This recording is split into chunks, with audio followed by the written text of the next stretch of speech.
live from Minnesota and Texas. It's Britton K. I don't want to get sued by SNL. Are you kidding? Woo! It's Saturday afternoon. Yay! That show before you watch SNL. Can you hear that? Yeah. Nice. Ugh. That's how I feel right now. At least I'm on a decent microphone because apparently this one doesn't want to work. I guarantee you it's just like something in the system, maybe. I'm sure. I was having trouble with my computer earlier today anyway. Oh, well, you know.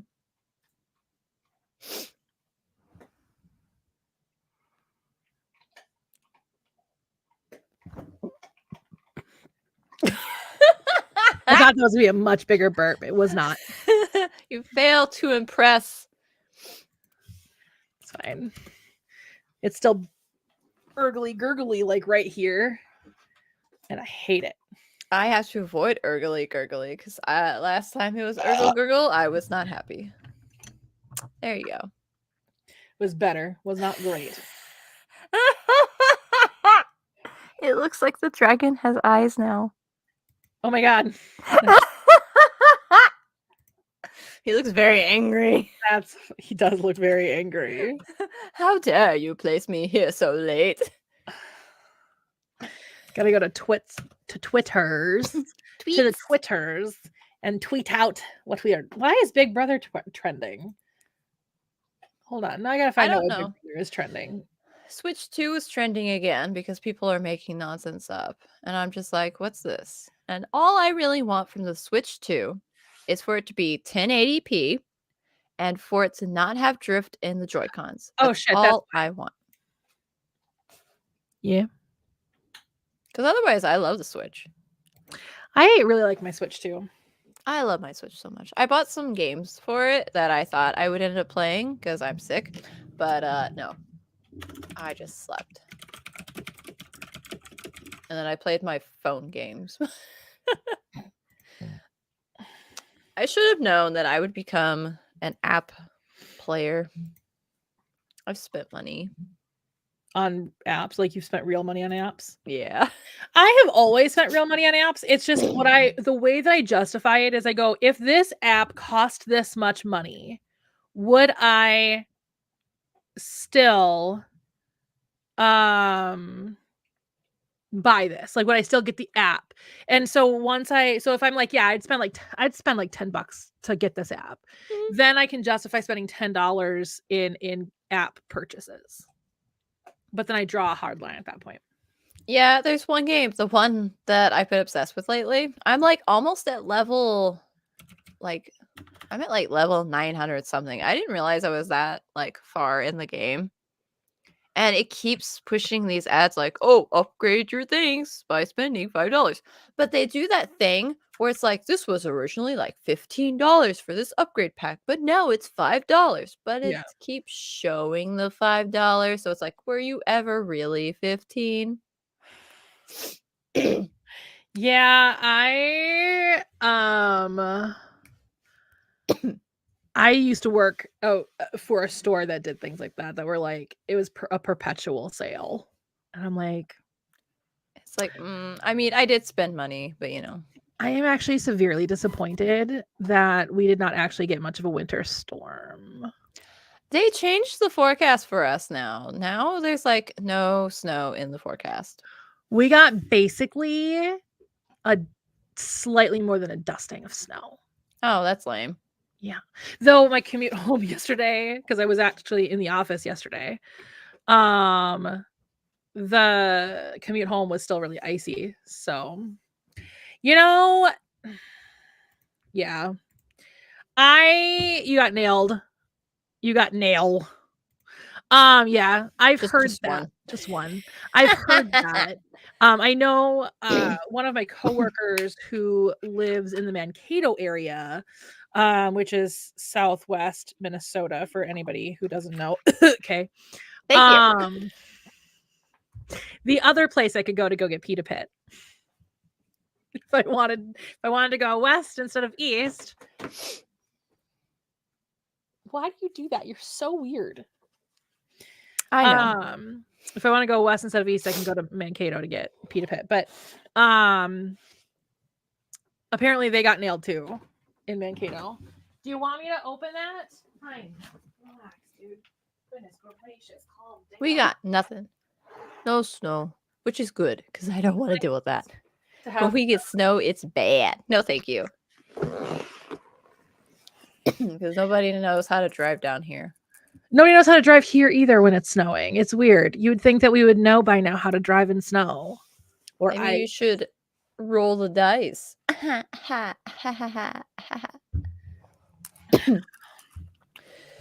That's ridiculously smart. If I didn't have to go into the office yesterday, I wouldn't have. Because I knew that it was supposed to, like, we were supposed to get nailed. We were supposed to get 6 to 8 inches of snow over the course of yesterday morning to this morning. We were supposed to get like 6 to 8 inches of snow. And I was like, I don't want to drive home in that. And I knew that I would get to the office before it started, but I knew that I was going to leave the office when it was snowing. I'm like, I don't want to drive in that. I take back roads home when I have to go to the office. Yeah. Which is a lot safer than getting on the highway with an idiot who has 4-wheel drive and a big freaking truck and like. You just muted yourself. Did it unplug? Yeah. The dog bumped it. Dog went boop. But yeah, he's like, I'm invincible in my big ass truck. Trucks are like so annoying. Like if you don't got weight in that back, you're done. Here's the thing, and this is just a theory I have, but a cisgendered man who drives a big freaking truck, he's just compensating for something. You know, probably. He's overcompensating. There's a lot of that down here. Not everything's bigger in Texas. No. I think the dog wants to go outside. Okay. Let's go outside. These eyes are getting me, and it's just hilarious. Yeah, no, I've been sick all week, so if I sound a little off, that's why. And if I go quiet, it's because I'm coughing. But other than that, we're maybe on the upside. I don't know, because I thought that we were on the upside last time, and then it dropped bad, so I don't know. Of course, that was the day that I decided, hey, I feel good. I should go into work for a little bit. That was maybe a mistake. Yeah, probably. Hopefully, I feel better, though, so I could go in tomorrow. Oh, did you like what I named our stream? I did, yes. New year, new us, same excuses. It's great. I kind of sort of took that and added that to the Word doc. I don't know if you saw that. I hadn't seen where it was. If I saw it, yeah, I haven't seen it. I just like hiding nonsense in the Google Doc and then waiting for Britt to find it. Now I have to find it. It's not like super difficult to see. Because I have planters versus planners versus plotters versus potters, aka the outline for creative accountability. Get it? Because planters, ha ha ha. That's been in there for forever. I know. Enter after 20 minutes. Who are you?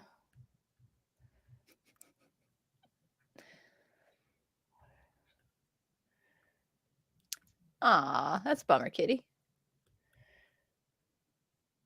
Oh, here it is. Same New Year, same nonsense. Got it. I see it. Yep. I found it.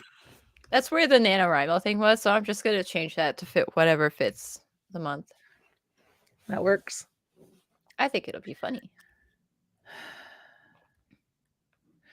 You know what I wish I could have been doing this weekend? I wish I could be meeting the 7th Doctor, who is currently just a few miles away from my house right now. Ah. I'm still debating if I want to go tomorrow just randomly and just show up and at the door and be like, am I really going to have to pay $95 for at the door tickets for just a Sunday? Or can I just go meet Sylvester McCoy? I didn't even know there was a Doctor Who convention in this town. How did you not know that? I feel like you would know. You'd think. Well, I haven't been super into the Doctor Who fandom in a minute. I only just Oh. got back into Doctor Who for the 60th. Like I was burned by Stephen Moffat. I was really burned by the end of Stephen Moffat's run as showrunner. He just wasn't a good showrunner. How dare he? So yeah. I watched like part of Jodie Whittaker's first season, but I was just so burned. I was just like, I can't do. I know he did not run that was Chibnall, but and I like Chibnall and I love Jodie Whittaker. Like, hello, Broadchurch. Have you seen it? If you haven't, watch it. No, I don't think so. Broadchurch is awesome. Oh, I got the hiccups. I hate having the hiccups. It's the worst. Well, actually, no. The worst is everything else that I've had this week. That's how I feel. I just feel like... I mean, fair. That's fair. Popped my earbuds out. As you do. You know, always. Oh, I also dropped my blanket. What is this setting? Yeah. Oh, this is the setting I like. Okay, good. I've not used my Blue Yeti in a long time, so I wasn't sure what the setting was at. Oh, okay. Should we get started, I suppose? I guess. Hasn't been 20 minutes of nonsense yet, though. Oh, well, we still have 8 more nonsense minutes to go. Perfect. The dog wants in again already. Ugh. That'll take up 10 seconds of nonsense. Oh, I bought new notebooks. Want to see my brilliant ideas? Is that what it says in the gold? Yeah. It does. Okay. It was hard to see the gold. Look at all my brilliant ideas. Those are brilliant, Kay. So brilliant. Look at all these brilliant ideas. Watch out, cat. He's gonna come for you and you know it. Meow. Hello.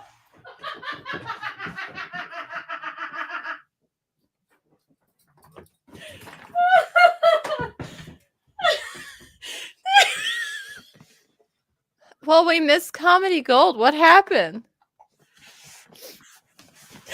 Okay, so the cat was just hanging out on the couch where Cosmo used to lay down on the couch, and that's where I sit on the couch now too.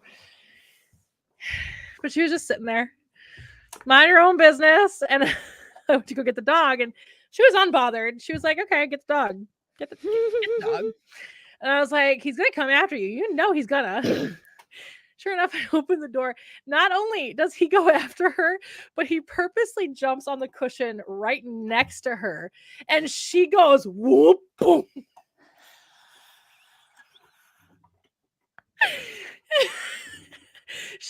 She had to have gone 6 inches into the air.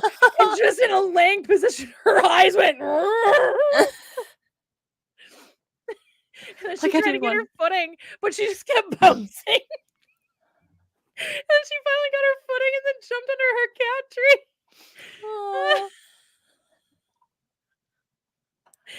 Oh my god, that was so funny. It was like that scene in Homeward Bound, the very beginning. I mean, they do it later on too, because it was foreshadowing for the cougar scene. But in Homeward Bound, at the very beginning, where Chance jumps onto the seesaw and Sassy goes flying. Oh, yeah. That's what went through my head when I saw that happening. Sweet. Just like my cat was airborne. My cat was airborne, y'all. Against her wishes. You warned her. She was the one who was all cocky, like, no, this is my spot. I'm not gonna let the dog bother me. Like, that was the look on her face. Was like, so I don't care. She instant regret. What's that sound? What's the sound? There is a sound of like regret. I don't know. I'd have to find it on TikTok. The only one that I could think of is emotional damage. Emotional damage. I think she got emotional damage. Probably. Maybe what I'm thinking is she was too stunned or whatever. Maybe I'm thinking of that sound. Maybe, yeah. My cat had instant regret. Instant regret. That was hilarious. Oh my god, that was so funny. Yeah. Anyway. It's funny because, like, we could hear, like, the conversation you were having, and then just out of nowhere, you just busted out laughing. I was like, what happened? And, like, just doubled over. Like, what happened? That's funny. Oh my god, my dog. Do not. No. Do not rip up my comforter. Do not rip up my comforter. Ripping up my comforter is not what I would want you to do. I need that comforter. My dog. Ladies and gentlemen, Apollo. Whose full name is Apollo's Journey to Jupiter. Yeah. As Kay and I were talking before we started the stream. Also got this notebook. You and your notebooks. I really wanted a notebook for the story idea that I mentioned in the group chat. So, and then I found these two, and I was like, I can't decide which one I want. One is bigger than the other. Very obviously bigger. Yeah.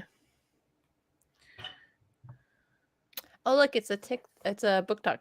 What am I reading, guys? I'll tell you in 5 hours. Last 2 seconds. And here's the book. Bloop. Oh, God. Mr. Apollo, sir. Mr. Apollo, why are you like this? I've always wanted to rewrite You've Got a Friend in Me for Apollo, because that's what I do is I go, Mr. Apollo, sir, just like Mr. Aladdin, sir. Yeah. Let me take your order, shut it down. Oh, you've got You ain't never had a friend like me. You never had a friend, never had a friend. You ain't never had a friend, never had a friend. You ain't never had a friend like me.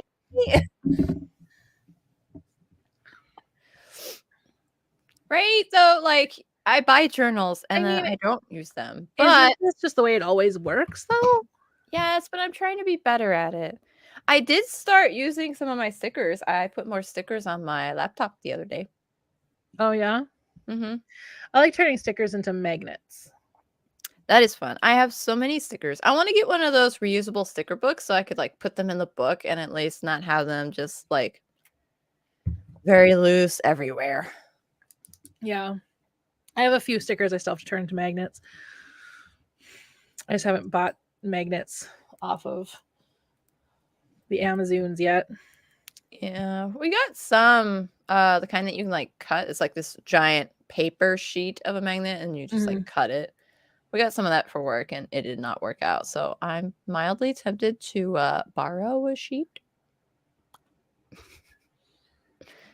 I'm the one who bought it, quote unquote. What are you doing? Stay away from that stuff. For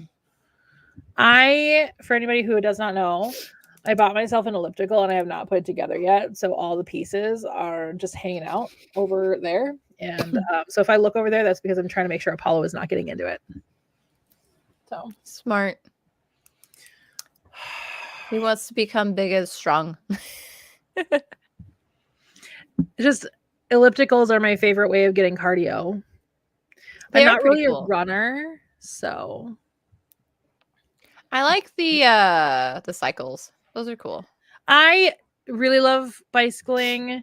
My dream would be to start at my house and bike all the way to the house I grew up in, which by car is like 3.5 hours away. And there is a bike path to do, not like a full bike path to do it, but you can do it by bike. Oh, that's cool, at least. I looked it up on Google and you can do it by bike. So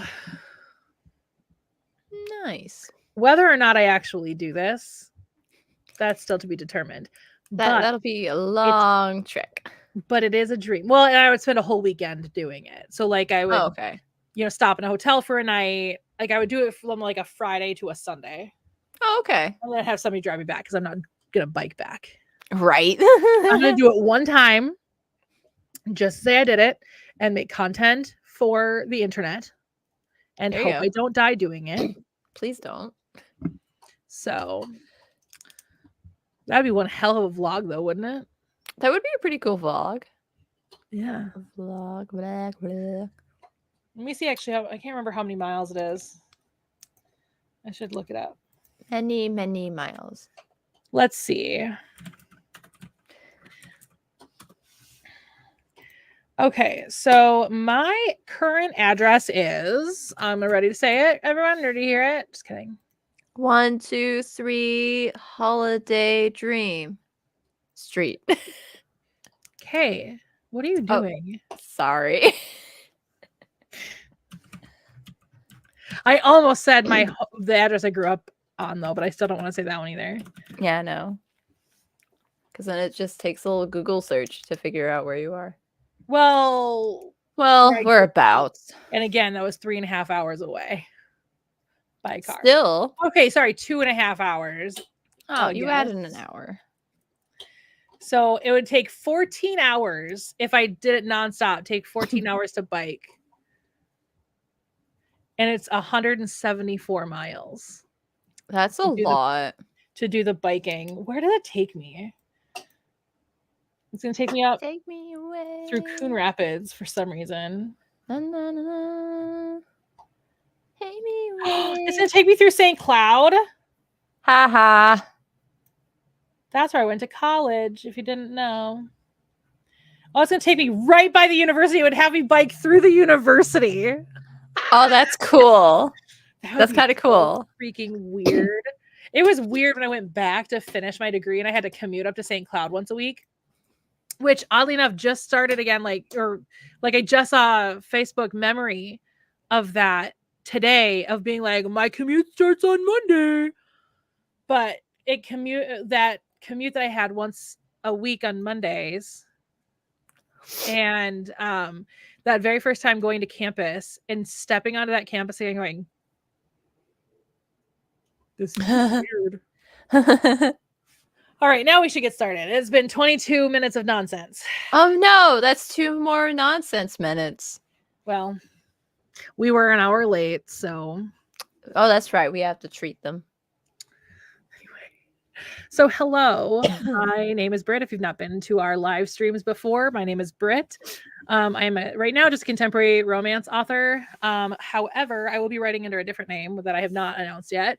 I'll be writing under a different name to be doing some young adult sci-fi, and I do have a young adult fantasy that I don't know if I'm just going to throw into space and call a sci-fi anyway. Do it. I haven't made that decision yet. I mean... But one is I do want to come out with and we're going to talk about it a little bit. I do want to come out with a young adult pretty soon. Actually, I'd like to release it hopefully this year. But my young adult sci-fi novel that I've been working on off and on since I was 17 years old. So that's definitely a thing in my head that I would like to get out of my head and onto paper and let people enjoy. But again, I would write it under a different name, and only just because that I would like for parents to know what's safe for their kids to read and what's not safe for their kids to read. So since I write contemporary romance, there is spice, and that's not, even though I was reading spice when I was 13 years old, that doesn't mean my parents wanted me to be reading spice when I was 13 years old. Or that I should have been reading spice at 13 years old. Hey, when you grew up in like strict purity culture, that was the only way for you to get any kind of like, I don't want to say that that's how I learned how sex works, because that's not a good way to learn how sex works. No, it's not. I'm like, at least mine was like a informative book. But it's No, like, not here, mine. I was not read this allowed book. stuff like that. Oh, you were given a book? It was a very like watered down version of like, here, it's like a biology sort of thing, but Oh no, my parents would have. If my parents ever found out that there was ever like human sexuality, not anymore. But like, I mean, obviously, I'm 37. But like, if my parents were raising me now with who they are as people now, versus when I was growing up in the 90s and early 2000s, but back then, if they ever found out that my science teacher was ever doing like a human sexuality course or unit, they would have pulled me from that unit. They would have said no. Like they did not want me going in educated at all. it's so So, bad. It's like that's a bad idea. oh, 100%. Like, My first no. relationship was complicated. Yeah. Oof. I can imagine. Yeah. Anyway, so that's what I write. I'm a dog mom. I have a dog right here. I have a leopard gecko behind me. And there are leopard geckos behind you guys. Look behind you. Oh my gosh. No, there's nothing behind me but books, and stickers. Who? The school? The school basically just told me that I was going to start bleeding soon. That's all the school ever told me. At least I did get warned about that. But like, maybe this is too much information, but the first time for the period was not great because we were at the mall. And I was like, why do I feel sticky? Mine happened in the middle of the night. Oh no. While a friend was over for a sleepover. Oh no. No, so I grew up in a very small town in central Minnesota. Most people have not heard of the town I lived in, but anybody who's from Minnesota or in the surrounding states of Minnesota might know the Brainerd Lakes area. That's like encompasses pretty much the entire central part of Minnesota, like the damn right smack dab in the middle. But I grew up in a very small town. The town I grew up in was called Breezy Point. The place I went to school was called Pequot Lakes. Most people have not heard of those towns. We were a very small town that was very much like, we don't talk about that. So, no, there was never anything my school ever did aside from forewarn us that at some point we would start to bleed. That was it. That's all we were taught. I don't know what the guys were taught because that was They were probably separate the boys and the girls. Mm-hmm. And I don't know what the boys were taught. Maybe, hey, sometimes you're gonna wake up with wet sticky sheets, and that's okay. Probably.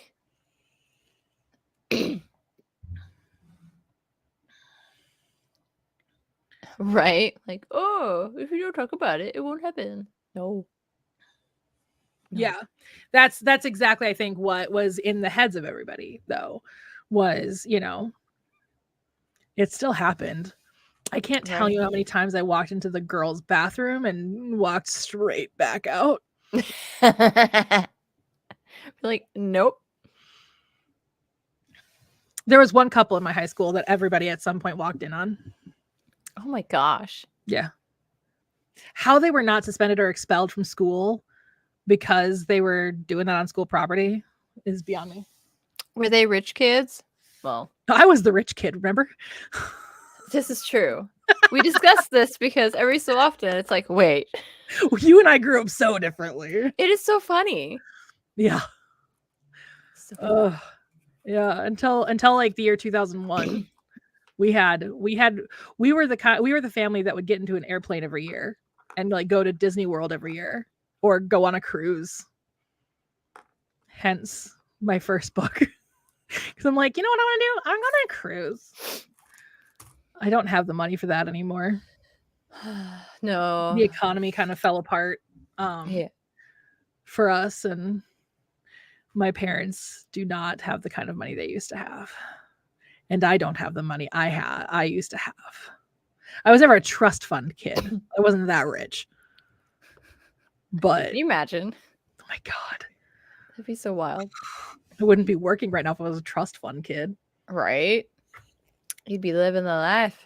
be living my life as a trust fund kid. I also wouldn't be renting from my parents. No. Yeah, I was never that rich, but we definitely were. We employed half the town. Nice. Yeah. Anyway, let's see. Why don't you introduce yourself while I take a look at where it's going to take me through the Brand Lakes area in my map here. Take me away. I've got that stupid song stuck in my head. Send help. No. Hi, I'm Kay. I write space opera fantasy horror book series that I'm currently working on. Ooh. Although I may or may not be distracted with a I don't know if it's not really like a prequel because it's not going to be part of the main series, but it's like part of that universe. But like before any of the literary universe. in the yeah. It's in the same universe, but it's not the same time period, I guess is the better like way to say it. But yeah, so we are doing things, but not right now because I am recuperating from whatever in the world I've got. Which I don't know what it is, but it needs to go away. It needs to go away. I don't have any pets.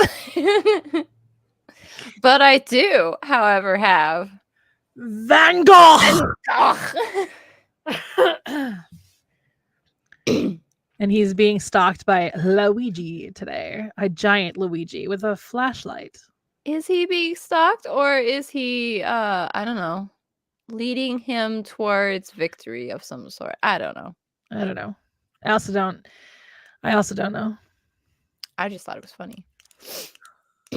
Fun fact, Luigi is my favorite brother. Same. Don't tell my actual brother that. Fun fact, my favorite character in the Mario universe is Bowser. You know that one game with Mario and Bowser?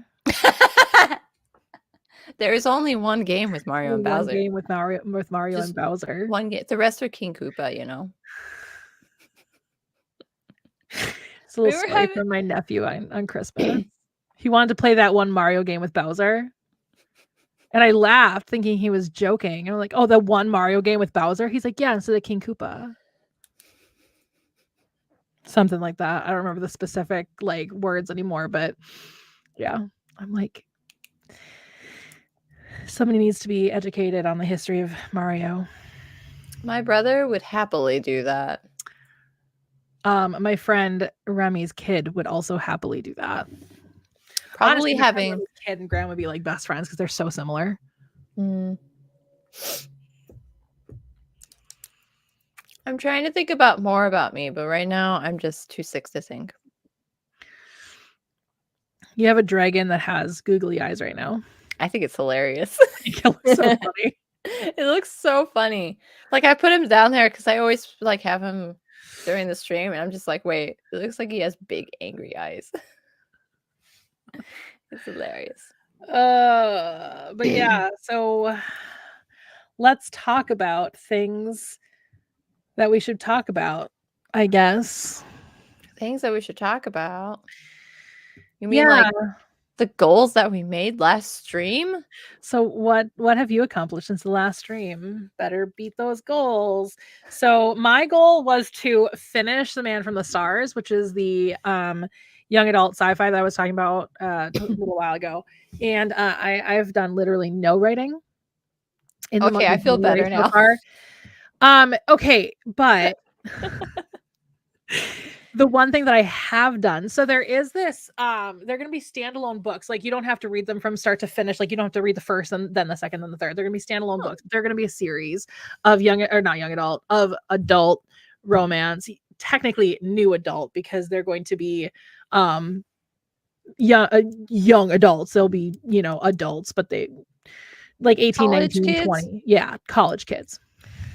And it's called The Tales from Holland Hall, which is a dorm on this campus that I made up. And it's kind of fun because my friend Sari, hashtag I hate Sari, she actually makes maps. That's part of her job, like her actual like job. Oh, that's cool. Making maps.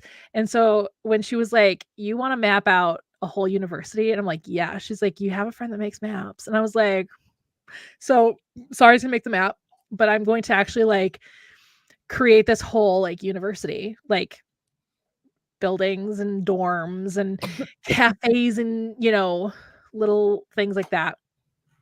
So I'm excited to do that. But what ended up happening was I had a rough night the other night.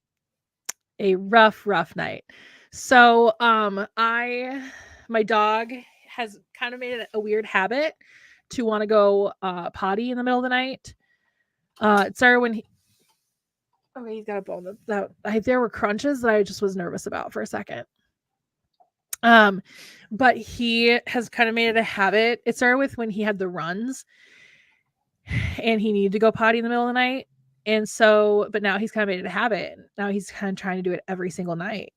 And it's really starting to get annoying. It's really starting to get annoying. I love my dog, but it's getting annoying. So last night I was not going to let him do it. So I made him wait until I was awake for the day. And I'm like, if I wake up to his crate just covered in shit, it's fine. That's fine. It's whatever. Just clean it. It's fine. He has to go get groomed today anyway, which he did. He got his nails trimmed. And his paws trimmed up too, so that he doesn't have all kinds of fur hanging out at his feet. But anyway, so my really bad night involved that, Apollo waking up actually a couple of times. And so I was waking up pretty much every hour. And then I woke up. One of the last times I woke up with sleep paralysis. Which mind you, I don't get sleep paralysis demons at all. Like I just start panicking because I can't freaking move. I'm awake, but I can't move my body. Like my body is paralyzed and it's the scariest thing in the world to me. Like that is terrifying. Just terrifying. That I'm fully conscious, but I cannot move. And so I spend that whole time being like, just open my eyes, or just move a finger, just do something, move something.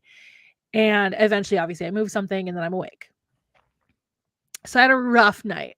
It was a rough day at work because I can't have caffeine. So, and this is one of the weeks I had to go into the office. So not only did I have a rough night, but I also had to commute to my actual office. So it was not fun. But throughout that night, to get myself to go back to sleep. So I've never talked about the specifics of this, but publicly. But essentially, bad things have happened to me at night, while I'm safe alone in my bed. So I don't like being alone in my bed. And so to make it feel like there's other people in the room, I usually fall asleep with the TV on. Even though I have a dog and a cat and leopard geckos, it still makes me nervous. So I fall asleep with the TV on. Well, when I'm trying to fall back to sleep, I try not to turn the TV back on. So I try to give myself TV shows that I remember well enough and I play them over in my head because I'm weird like that. And somehow that works. Well, this time it turned into a whole damn novel idea that I just played out in my head. So the next morning, and I'm like, oh, I need to remember this tomorrow morning. Oh my God. And so then the next day, I just basically plotted out, which I don't normally plot stories, but I plotted out the entire story trying to remember everything that I could possibly remember of it. And then the next day, that had inspired me to write another idea for that series. So I plotted that one out too. So I've done that. At least you've done something. Yeah, but no actual writing, which is unfortunate. I'm gonna start. My plan this weekend is to start writing again. I had a really rough start to the year.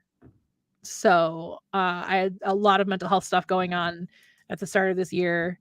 My job is rough right now, which is weird because usually this time of year, it's not like it's quiet, but like usually the start of the year, we have our busy first week and then it kind of slows down. Because the first of the year is the first of the year.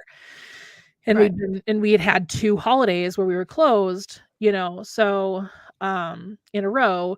So, it was one of those just, or long weekends, I should say, in a row. And so it hasn't calmed down yet. My job has not calmed down yet, and I am like stressed.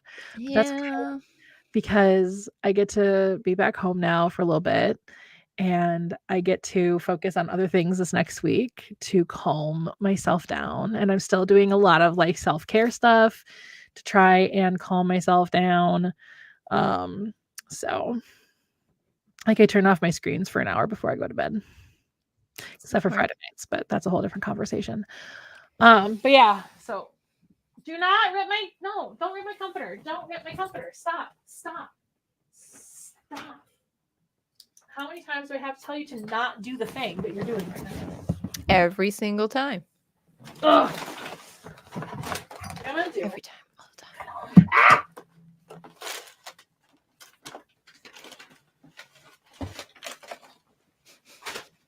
We're gonna take this. We're gonna put it on the other hole we created in my comforter. I swear to God, this dog. I love him, but he makes me crazy. Yeah. Just frustrated. Yeah. Okay. So Kay, you said you want to tweak the first draft of Book 0, Volume 1, maybe start Book 0, Volume 2.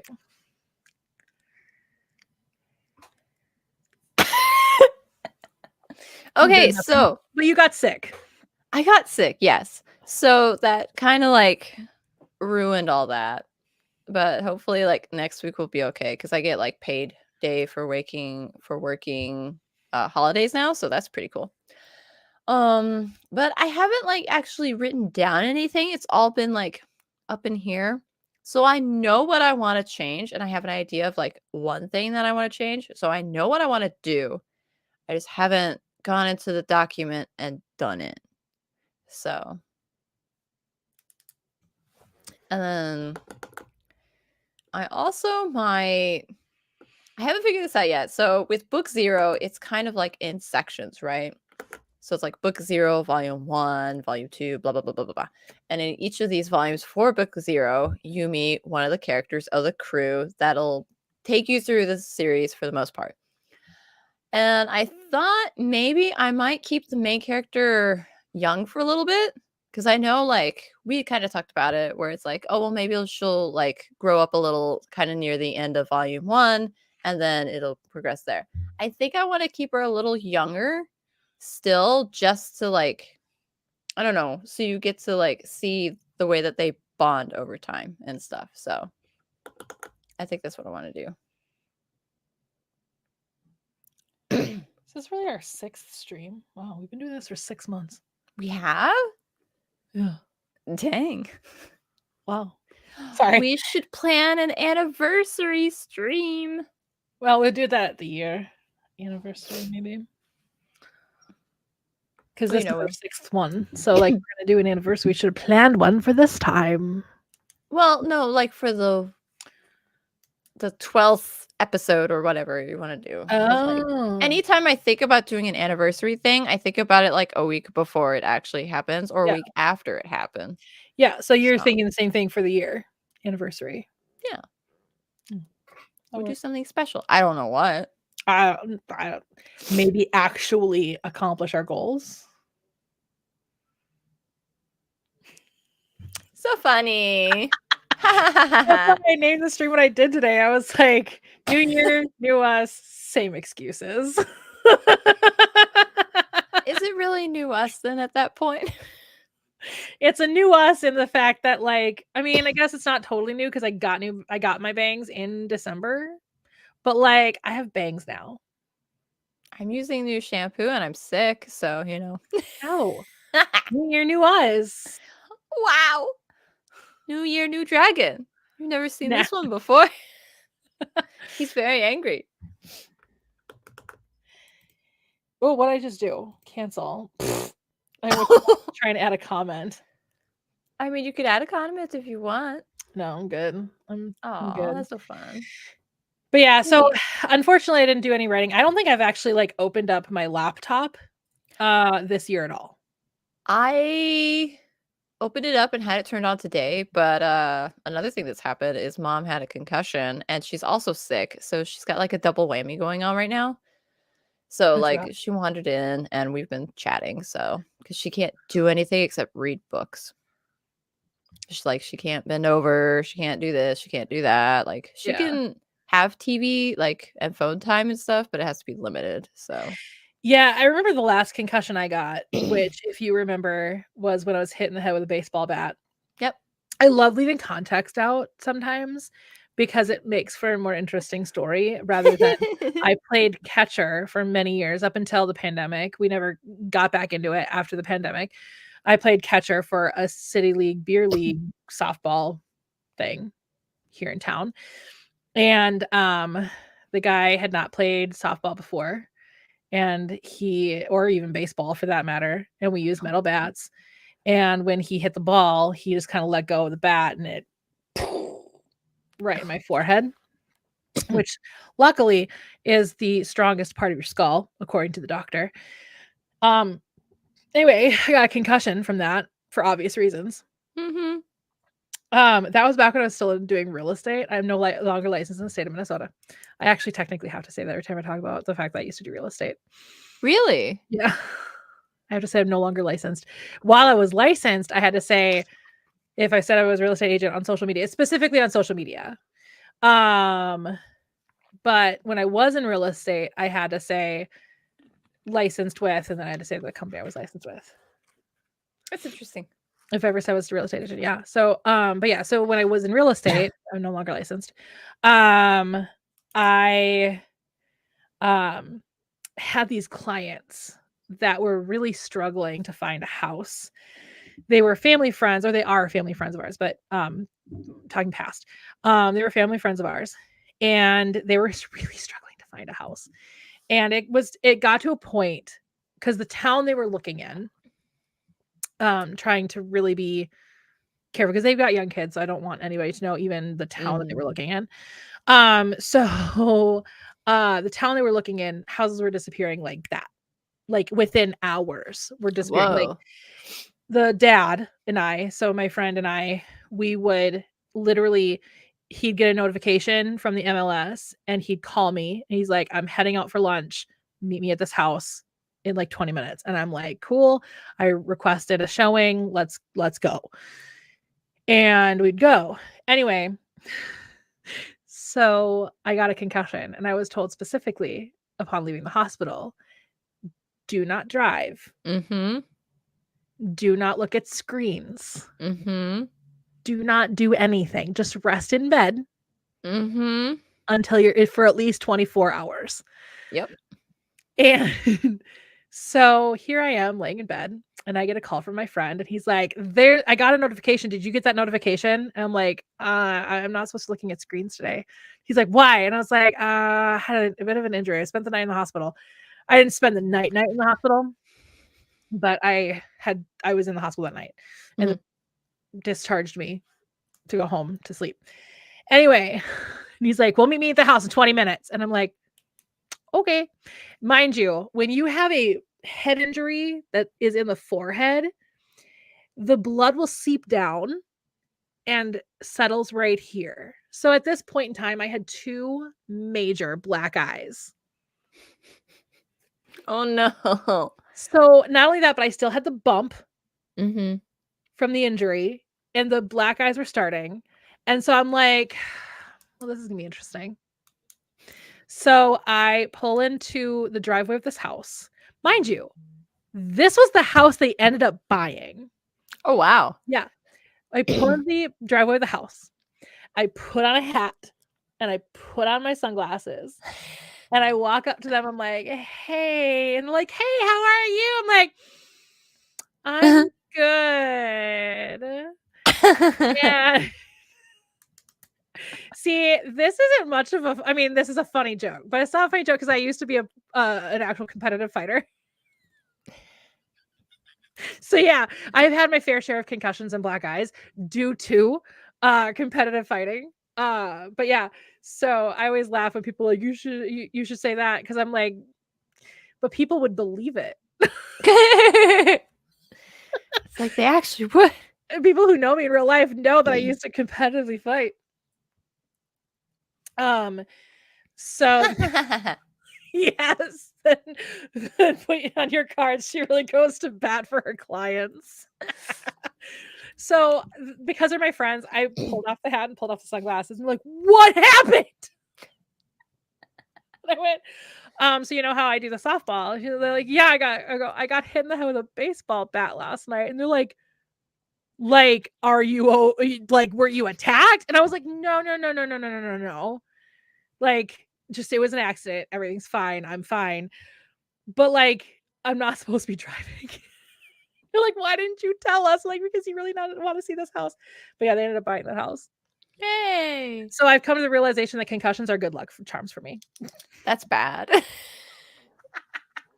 Because there was another concussion I got from softball.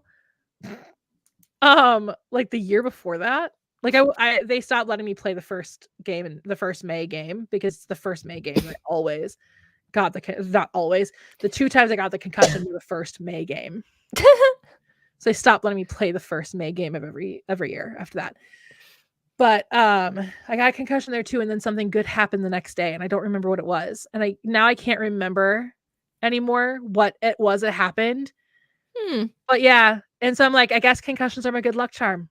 That's a weird good luck charm. I know. My mom's like, well, you're not going to test it. That's for sure. And I'm like, yeah, I know. I'm already scared of how many concussions I've had in my life. Yeah.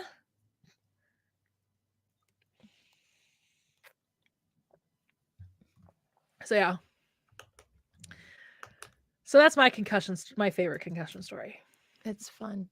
Usually I'll be like, that time I got hit in the head with a baseball bat with no contact. Oh, yeah, just like when I say about 2016, I turned 30, quit my job, I turned 30, jumped on an airplane, quit my job, went to real estate school. No context. It's the best kind of story. No context.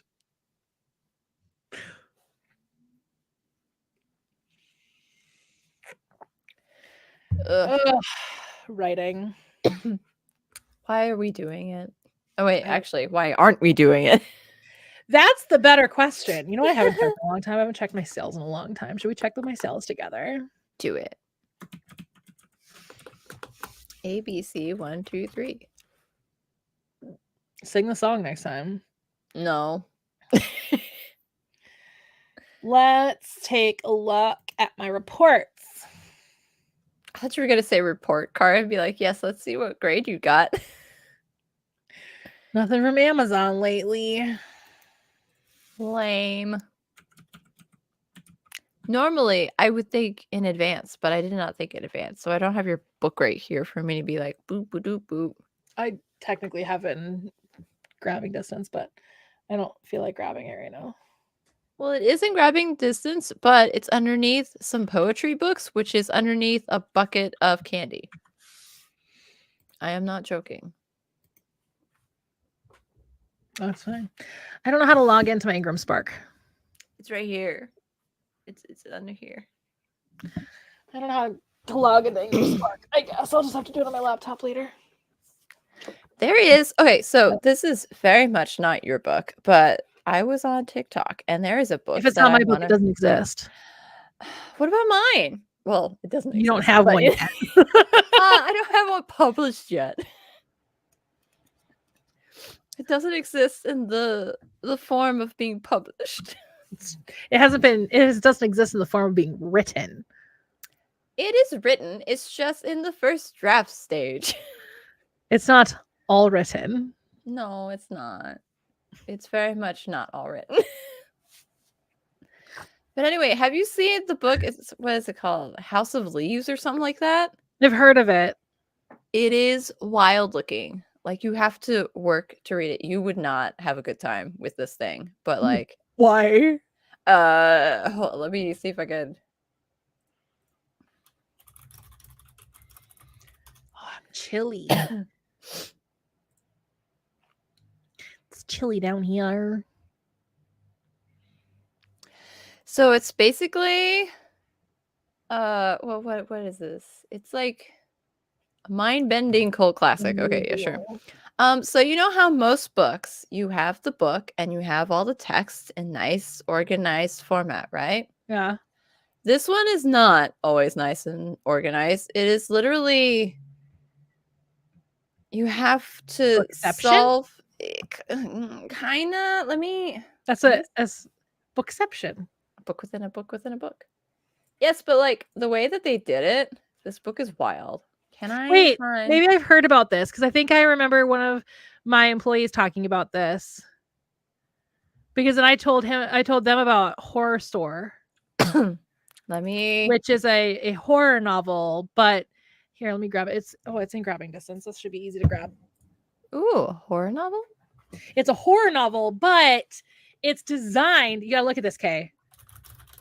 It's designed like an IKEA catalog.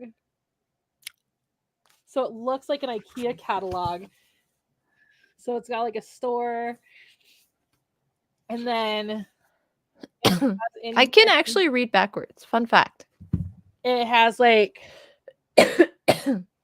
like listings of like things. I need this book. But it looks like an IKEA catalog. I want this. I mean, but it's now like a normal like novel. Oh my gosh. I need this book. I'm putting it on my wish list. And then here's like a name tag on the back, but it's the author.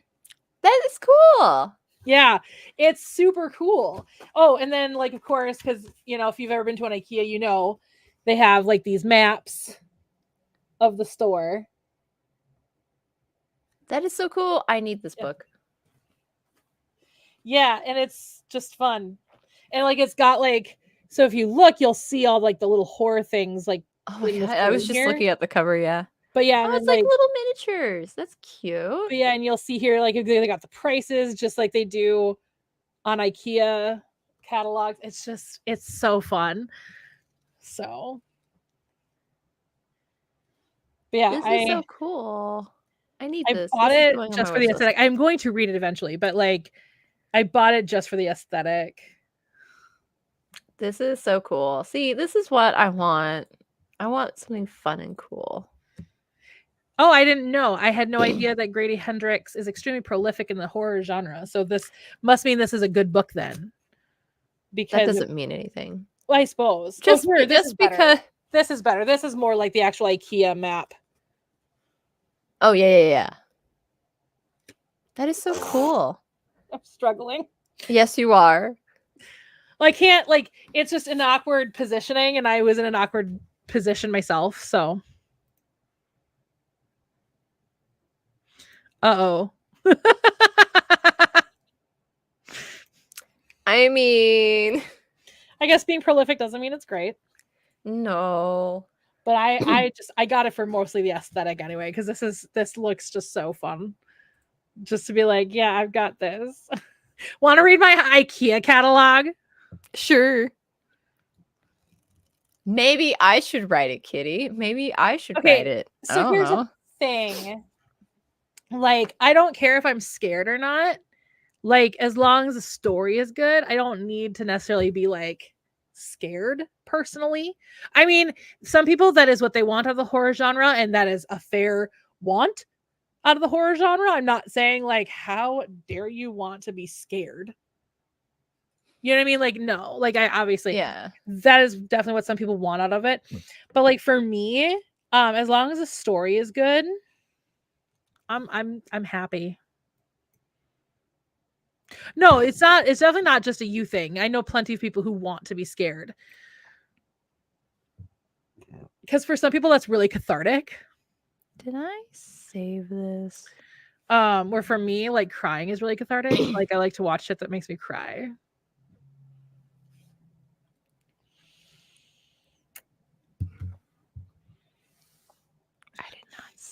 Why didn't I save it? I'm trying to find the video Because that shows you've off. seen things. You've seen things. I don't know. I'm just guessing. Well, it's one of those things where it's like you have to figure out like what scares you and then read those books. Yeah. Because sometimes it's not even like what's known to be scary, like it's just what's scary to you. Now, mind you, I love a good like jump scare video game, like Five Nights at Freddy's. I like a good jump scare horror movie. I don't like slasher movies, but I like a good jump scare movie, like the Five Nights at Freddy movie. It was perfect. That was the perfect kind of horror for me as far as movie is concerned. You know, gross enough that like it was fun, but not too gruesome that I'm like, now I'm sick to my stomach. But it had some decent jump scares, but also had a really solid story. Like it was perfect for me. I loved it. A nice mixture of everything, right? Yeah. Where is this But I grew up in video? a haunted house, so like ghost stories don't scare me anymore. Ghost stories are one of those things where it has to be more menacing. Cause like, Yeah, I didn't live with a menacing ghost, thank God. oh, that's good.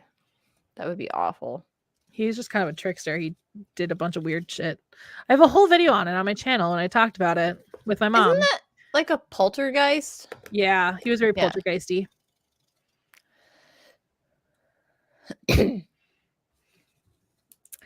I mean, fair. That's fair. That's very fair. I can't find At this the end of the video day, we're anywhere. just a blip on the radar of time and this planet. Where is this video? Nobody knows what happens after we die. That's the wild part, is you just don't know what happens after the fact. Yeah. So I really enjoyed the Barbie movie because I finally watched the Barbie movie last night.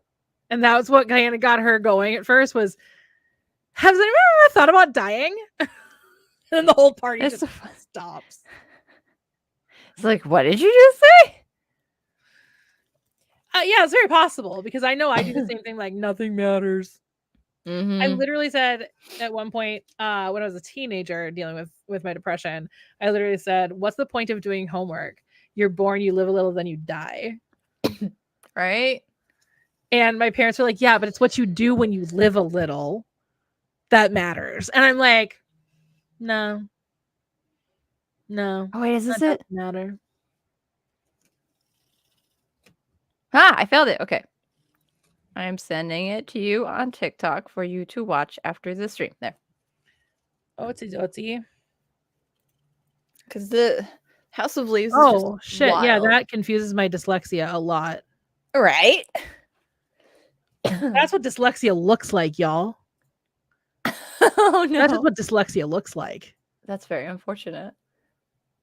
Kind of. That's kind of what it looks like.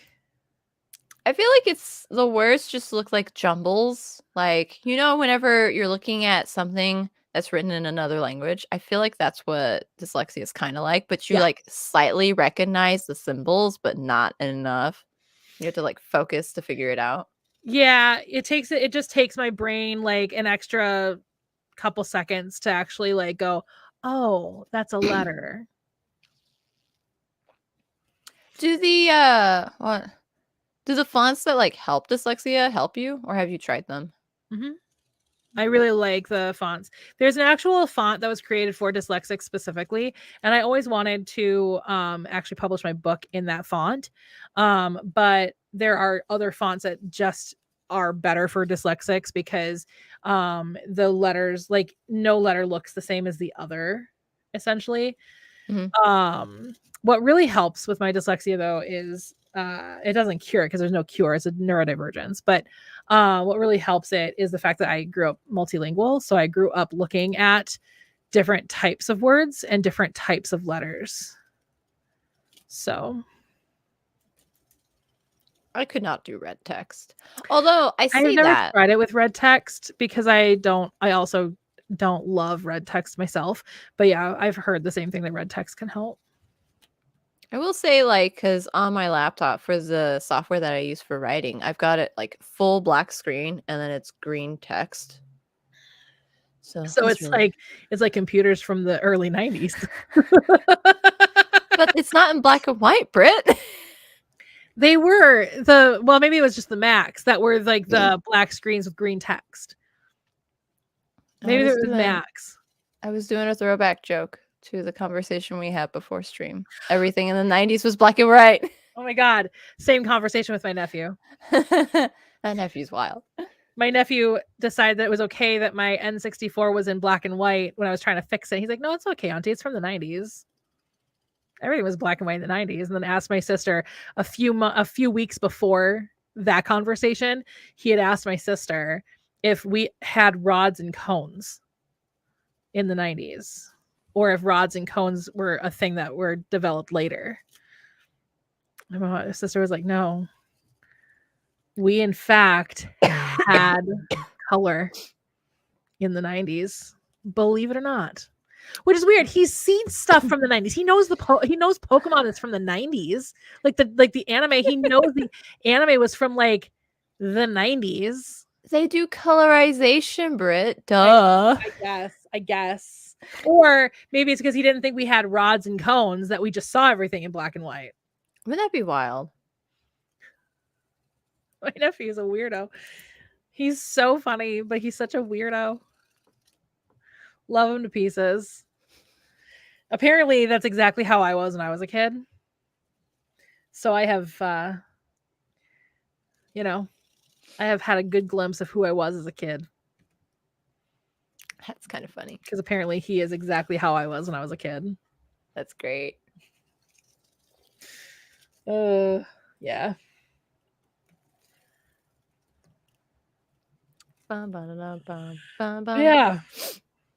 I will say, I may not be writing, but I have been reading. I have been diving into my audiobooks again, which has been kind of nice. I got a new audiobook yesterday because like Mom and I were both bored and we didn't want to do anything. So I was like, oh, well, you want to listen to this audiobook with me? And she's like, sure. So I got up to chapter 3 before we had to like stop. And then she's like, he talks too slow. I was like, he talks pretty good to me.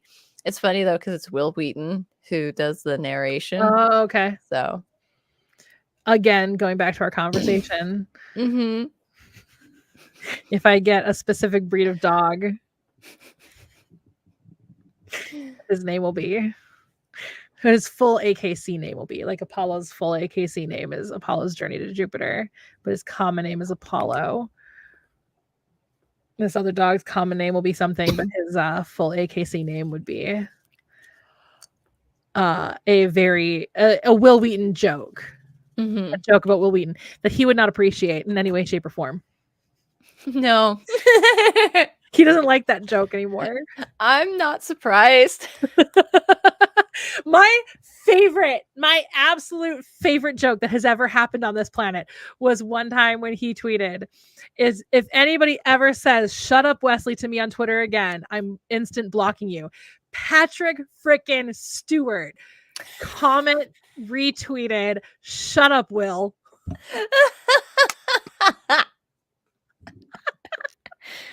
That's funny. I died when I saw that. It was so funny.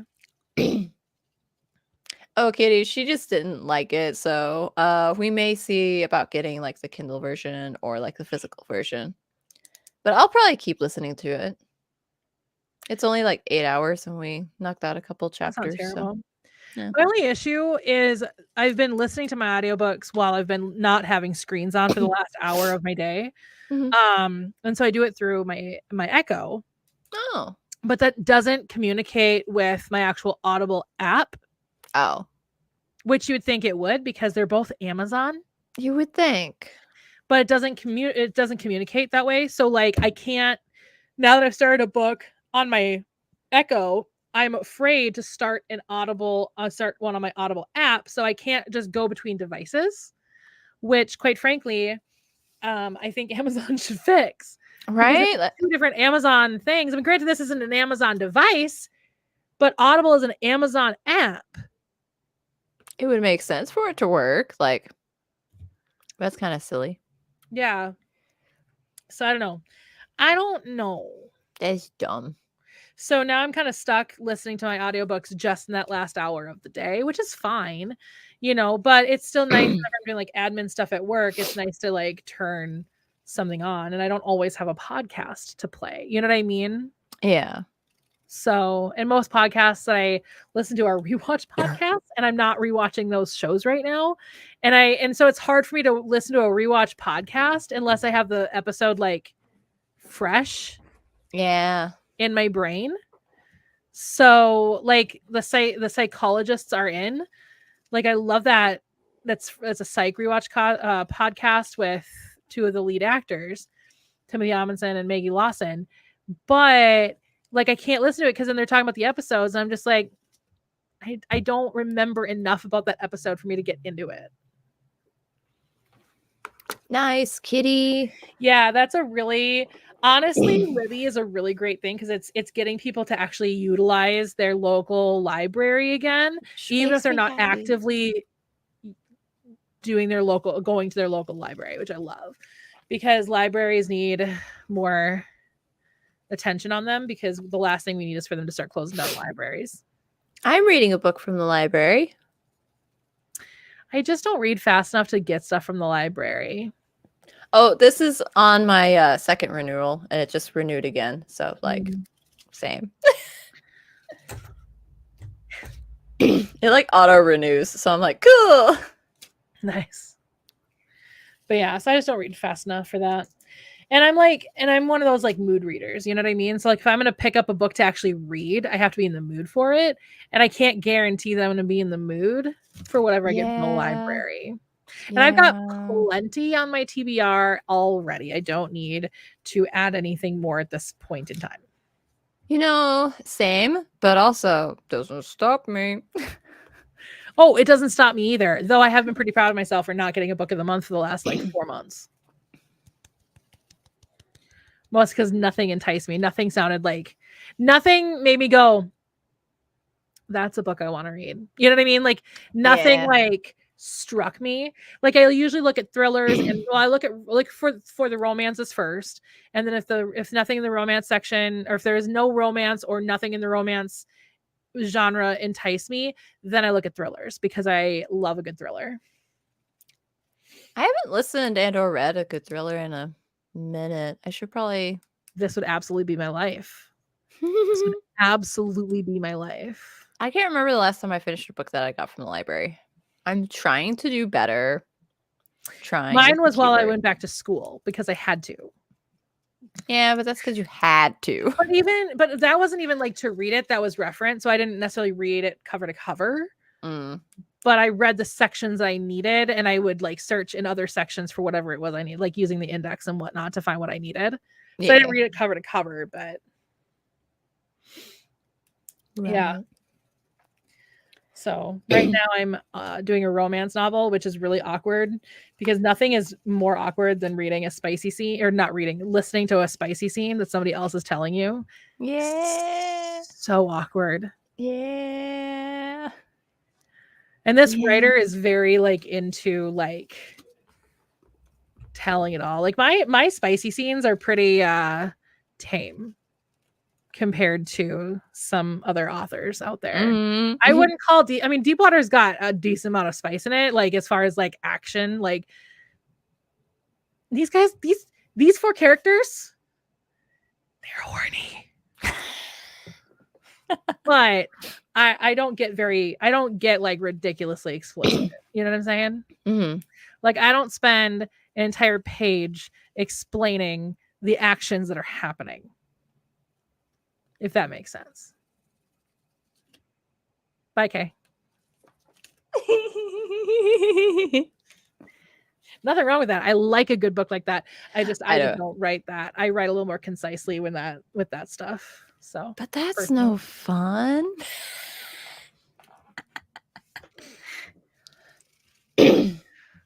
So,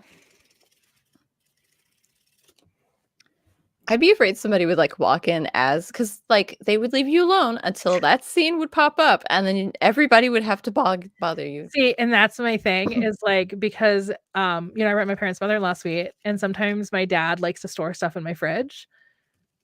And so he'll come down and he won't knock. He'll just come in. And I'm like, Dad, I could have been naked. Like, what are you doing? Knock. And he's like, you're doing whatever. And I was like, what? I could have been naked. Knock. Right.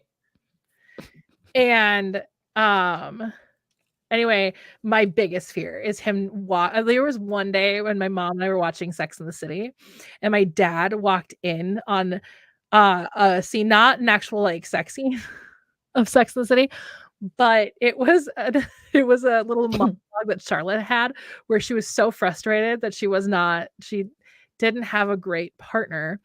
We'll say it that way. And she's like, sometimes all you want is just for somebody to get you to fuck you so hard that your head is banging against the headboard like you're about to get a concussion. My dad walked in just as she said that.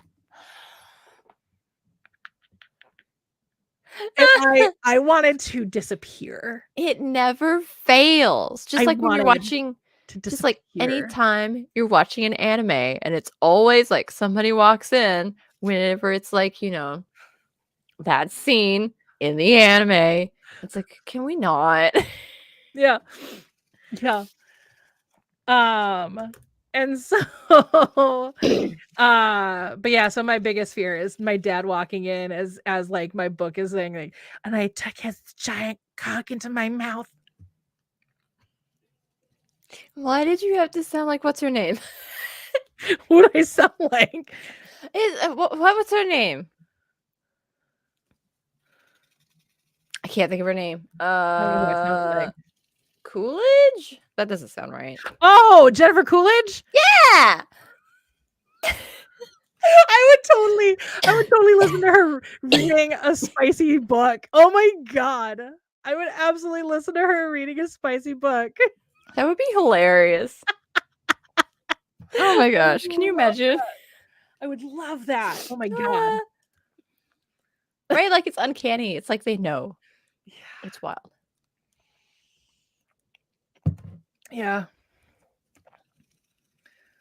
But it's so funny. And then like I don't know.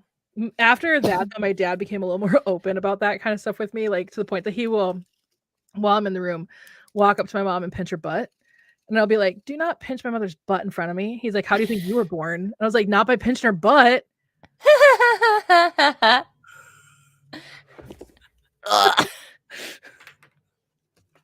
All stuff fell into my lap at once.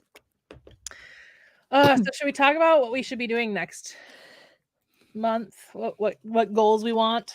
We should finish reading a book.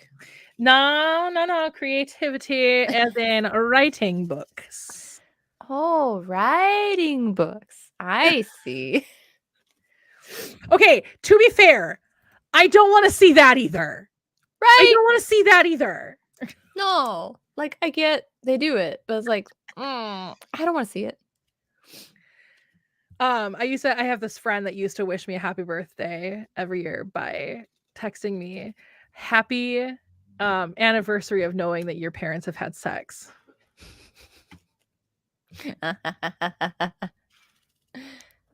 Every single year he did that, he made me feel like I wanted to be adopted. But I'm not, and it's clear because I look just like my dad.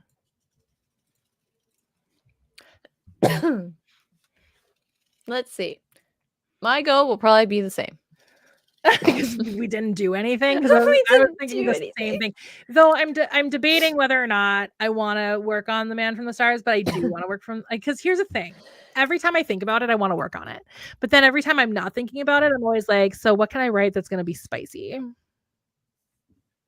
Because a young adult book can't be spicy. No, that's just no spice allowed. No, that's just weird. It is. No spice allowed. Like, that's an adult writing that. Yeah. I mean, granted, all of these characters are actually of age because the youngest is 18, but still, it's like, I don't know. It's just a little. especially because it's written like, I don't know. It's the point of it is for like teenagers to read. I'm not, again, I might have been reading Spice at 13. Doesn't mean I should have. And doesn't mean my parents would have let me if they would have known. If they want to read it, they'll find a way. Yep. But I'm going to be a good adult and try to protect children from that as best I can. Good for you. I think I will change my goal, though. I think it'll just be to adjust the first draft of the one book. We just won't be messing with the other one. Yeah, I just don't know because I feel like The Man from the Star is going to be an interesting thing to go through because I was originally writing it from one perspective, but I want to write it from all the main characters' perspectives. I think I talked about that last time. I want to write it from all the different characters' perspectives. So now I have to basically go back through and add in the other characters' perspectives and then change up things so that it all still fits chronologically. So I feel like that's going to be a pretty major overhaul. And I've already written like 60,000 words of it. A chunky book. Well, it's a sci-fi, so it's probably going to be about 100,000 words by the end of it. Chunky Or book. So, or do I start writing one of the books?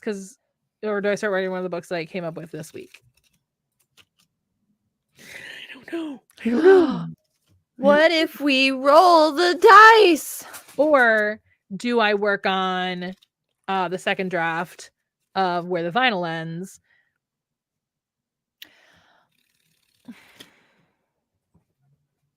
Maybe that.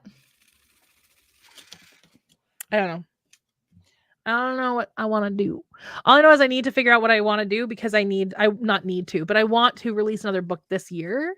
And granted, it's only January, but my books go through so many drafts because I want them to actually be like really good by the time I release them. Mm-hmm. You know? Yeah. They go through so many drafts that like I'm really worried that it's going to take way too long. Sorry, I'm playing with this. I think I've done that before. You have. I knew what the sound was. Okay, if you can hear that sound, that's what I'm playing with. Because, gotta fidget. And I like this sound. I like this sound. So, fun fact, something else you'll notice I sometimes do is it looks like I'm chewing on my fingernails. I actually don't chew on my fingernails at all. When I saw people doing that when I was a kid, I mirrored it, and all I thought they were doing was just chewing on the ends of their fingers. So I'll do that. I'll just chew on the ends of my fingers. I bite my lip. I bite my lip too. And then my best friend, she used to calm down by taking her sheet and just doing this and making this sound with her sheet. I don't know if you can hear it. Oh, that sound, yeah.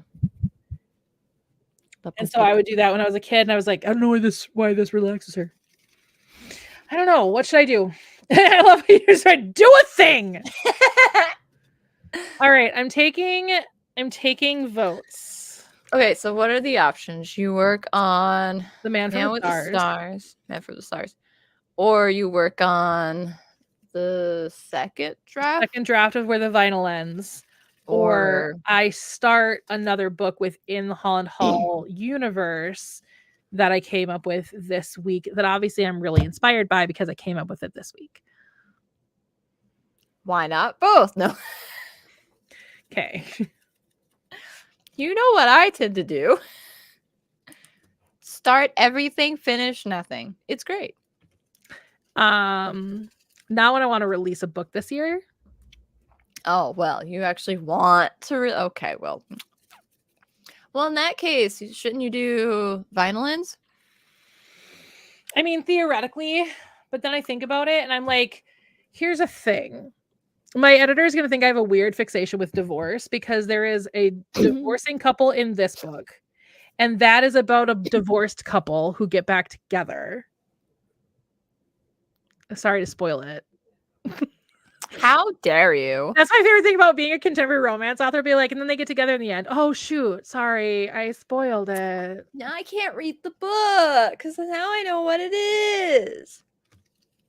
Just saying I write contemporary romance should already tell you how the book ends. I know not all romances where they end up together, blah, blah, blah, blah, blah, or one of them dies, the end, or they both die. Those are But tragedies, not romance.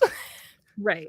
When I think of romance, if the two characters don't end up together in the end, it's not a romance for me. Yeah, there's romance in it, but it's not a romance. So, like, there's gonna be romance in this, but it ain't gonna be in the genre list. Well, I know you got romance in that. It's gonna be very further down. So, I mean, yeah, I mean, probably makes sense to do Where the Vinyl Ends, second draft of that, because obviously I have a first draft written. You know, I did not mean to keep that in all well, caps. why are you yelling at me? Kay is yelling. Oh my God, you're still yelling at me.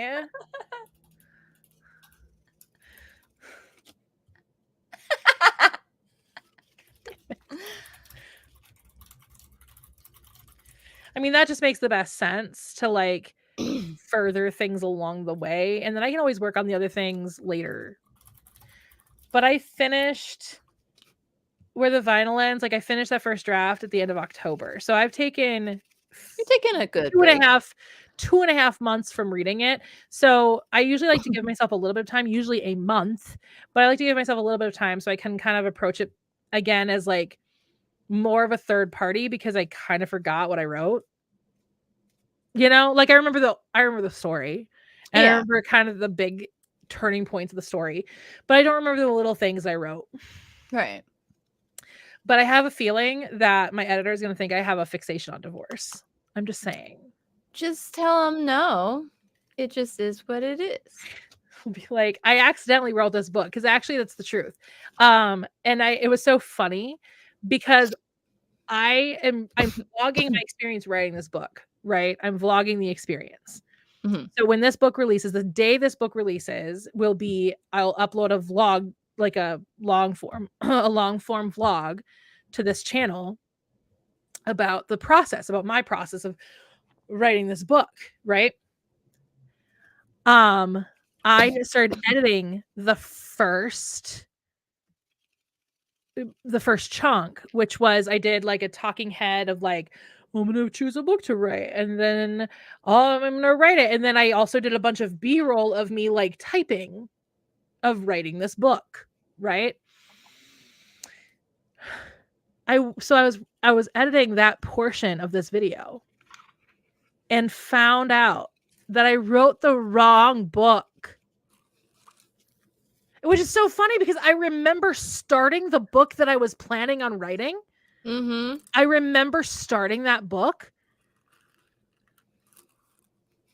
I don't know where my brain switched it. Who knows? It's kind of funny though. Yeah. Like I wrote the wrong book. I wrote it literally by accident. I think it's funny. Yeah. How do you accidentally write the wrong book? I don't know. Same way of how I accidentally became an author. Like literally The Man from the Stars was supposed to be a movie script I was going to write.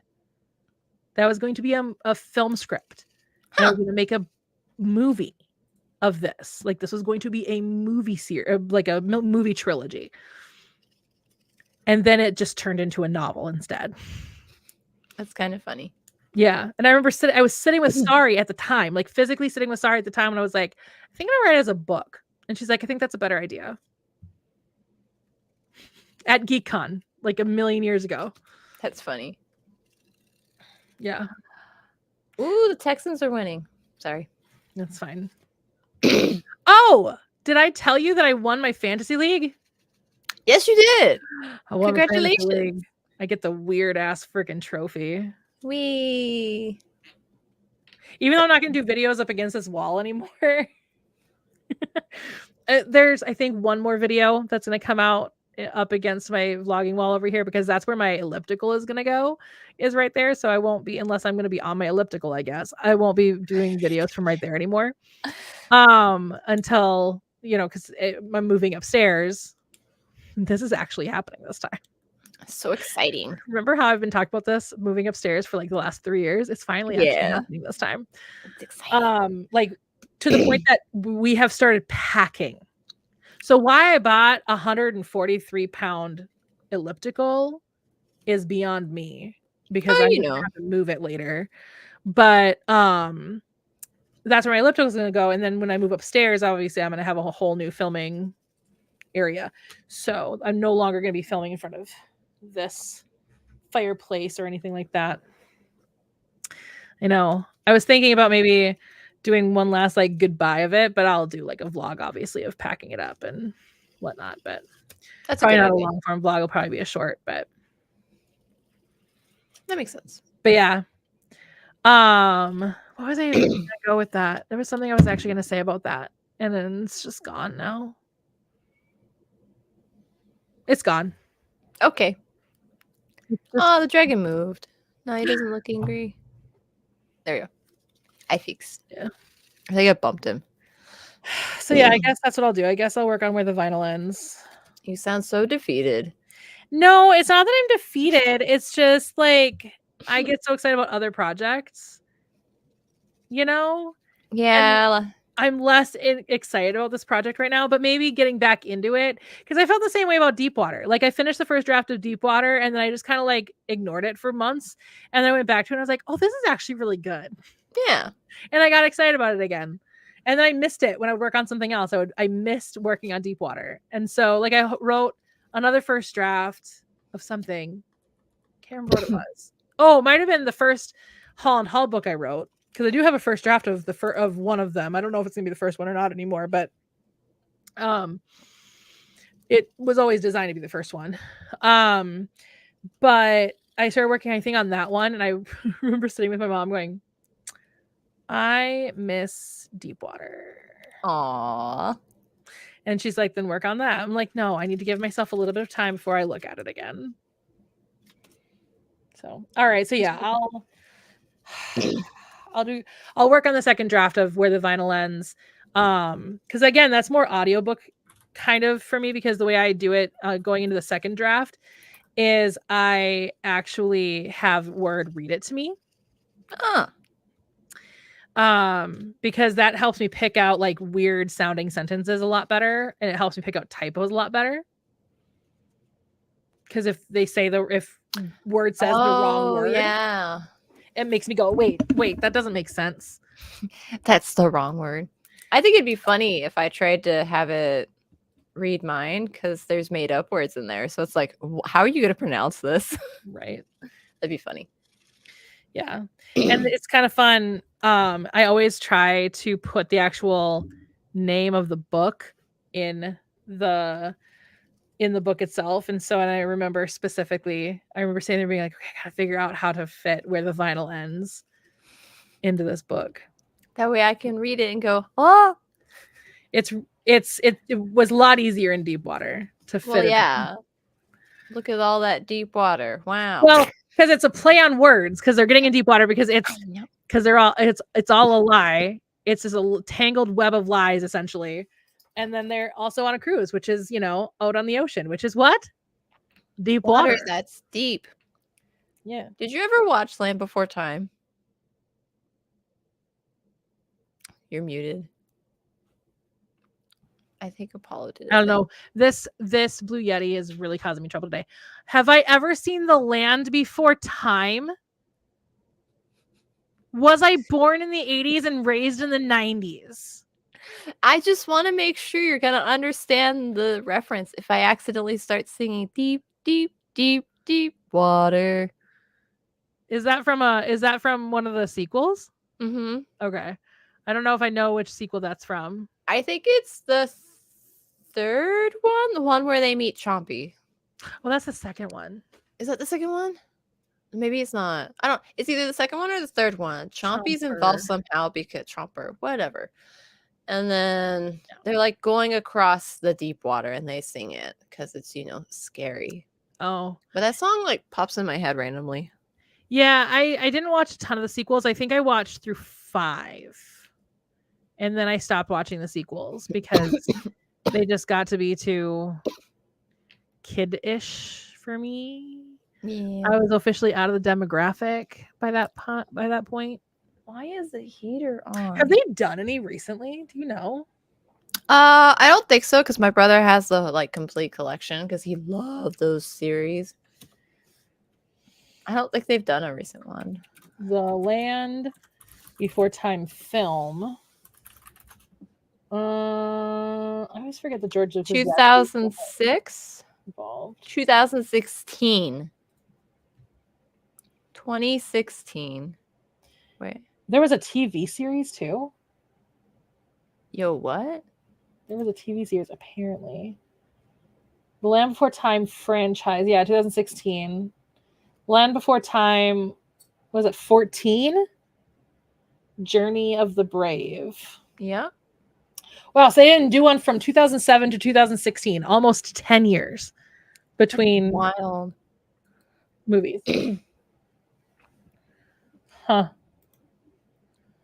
Looks like they have a new friend.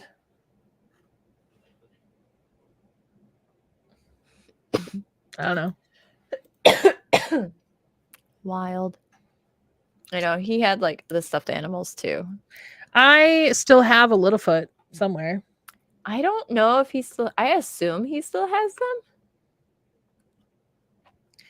Land Before Time is an American animated TV show. There's 2 seasons. Oh, it was only from 2007 to 2008. Oh. Interesting. Big, big, big, big water. Chomper. Okay. I don't know why I keep wanting to call him Chompy. Maybe because that's just how you remember it. That's probably what it is. I remember it as Chomper. You might be right. I don't know. It's been a minute since I've watched it. No, I'm literally looking at the cast as it's Chomper. So. Oh, okay. It's Chomper. Gabriel Damon was the very first person to play Littlefoot. You know what year Gabriel Damon was born? The very first Littlefoot? When? 1976. He's 10 years older than me. I thought it was like kids playing these characters. They were kids. The movie came out in the late 80s. The first Oh, movie that's right. Came out in the late 80s, like 1988 or 89. I mean, I don't know why I thought, like, I don't know. Time doesn't make any sense anymore. 88. So yeah, he was a kid at the time. It just makes me sad about Ducky. I know. Judith Barcy. I remember we were rewatching Cheers, and Judith Barcy was in an episode of that. Aww. And I was like, oh my God, is that Judith Barcy? And both my parents were like, I don't know who that is. I'm like, yeah, you do. She's Ducky. And she was also in All Dogs Go to Heaven. And she was also in one of the Jaws movies. And you can go outside in a minute, baby. I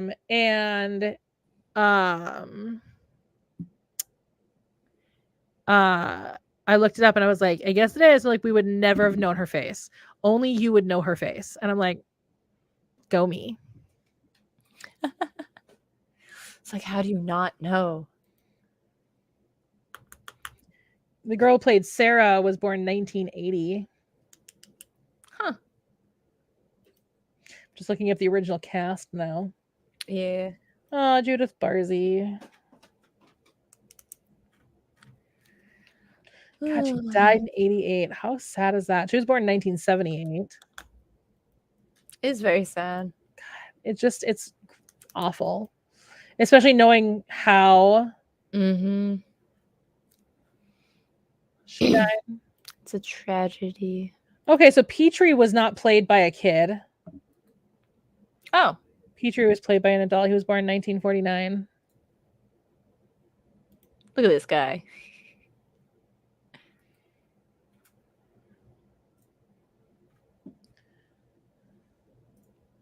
It's interesting how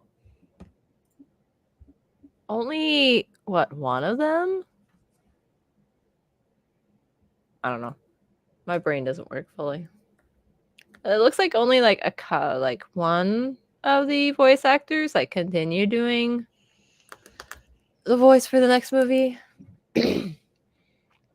Yeah, a lot of them did not. They were like, meh. Well, Judith Barcy had an excuse. Well, yeah.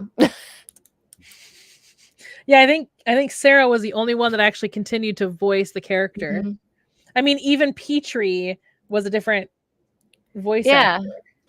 Like, that's wild. Every time I think about Petrie, I always think about that scene in the first movie where they think Petrie died and they're all walking away, and he goes, "You go without Petrie?"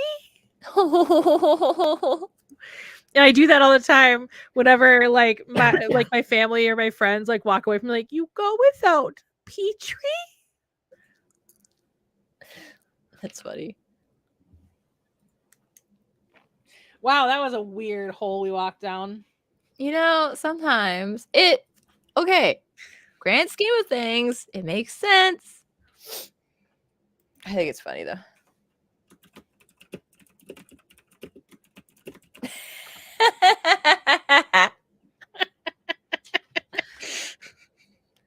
Maybe talk about Land Before Time. I don't know.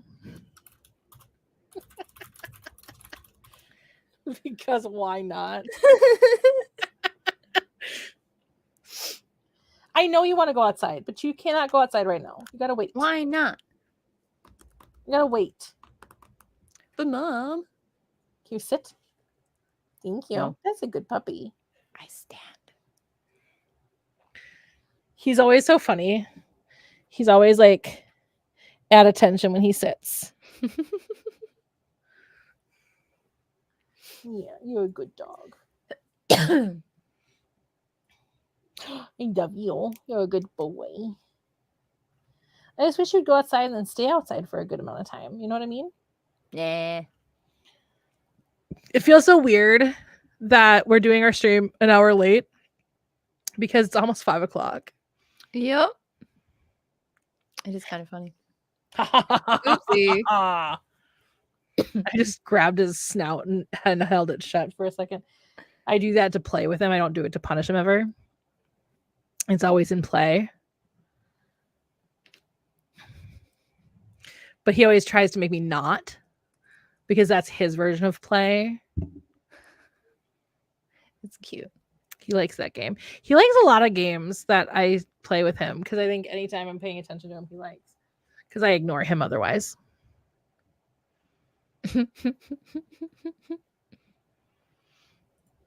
I decided where the geckos are going to go when I go upstairs. Oh, did you? Yeah.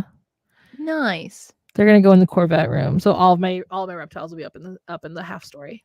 Ooh. I call it the Corvette room because my dad designed it like it's like just a bunch of Corvettes in there. Like Corvette memorabilia, pictures of Corvettes, pictures of his Corvettes. He used to have 2 Corvettes.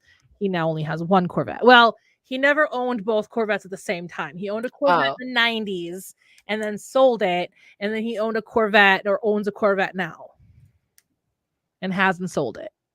But I don't want him to, because it's a Stingray. Oh, I love those. The only thing he doesn't like about it is a T-top. Oh? Versus like a full convertible. Oh. And so he's just he would prefer it to be a full convertible instead of a T-top. Plus it's a lot harder to take the top off. Yeah, I would imagine. But yeah, he has a Stingray now, and I'm like, oh, it looks like a classic car. You know what I mean? Like when I think of like classic sports car, that's what I think. Right. You know, where his other Corvette was great, and I was really fun when I was 17, and I got to drive it down here because my dad was in the process of selling our house up in Breezy Point, the haunted house that I grew up in. And he hadn't bought this house yet, but he was living in a townhouse like a couple miles down the road. And he wanted me to bring the Corvette. So my mom was like, well, I don't want you driving by yourself. And she was like coming with us because obviously like she had to drive me back. Mm-hmm. So we were following my mom. We were driving the Corvette, and I was able to bring a friend. And so Nikki and I piled into the Corvette, and we stopped at the gas station that was by the house I lived in. And one of my friends that I had known since like preschool he was working at that gas station. And so we went in to pay for our gas, and he looked out to see like what car we were getting into because he saw a Corvette pull up. And he knew my dad owned a Corvette. And he saw me get in the driver's seat, and he starts banging on the window to get our attention. So we look over. He's like, I was like, yeah. And then we went to school that next week, and he came to me. He's like, you got to drive the Corvette. And I'm like, yeah, all the way to the Twin Cities. That's funny. Yeah.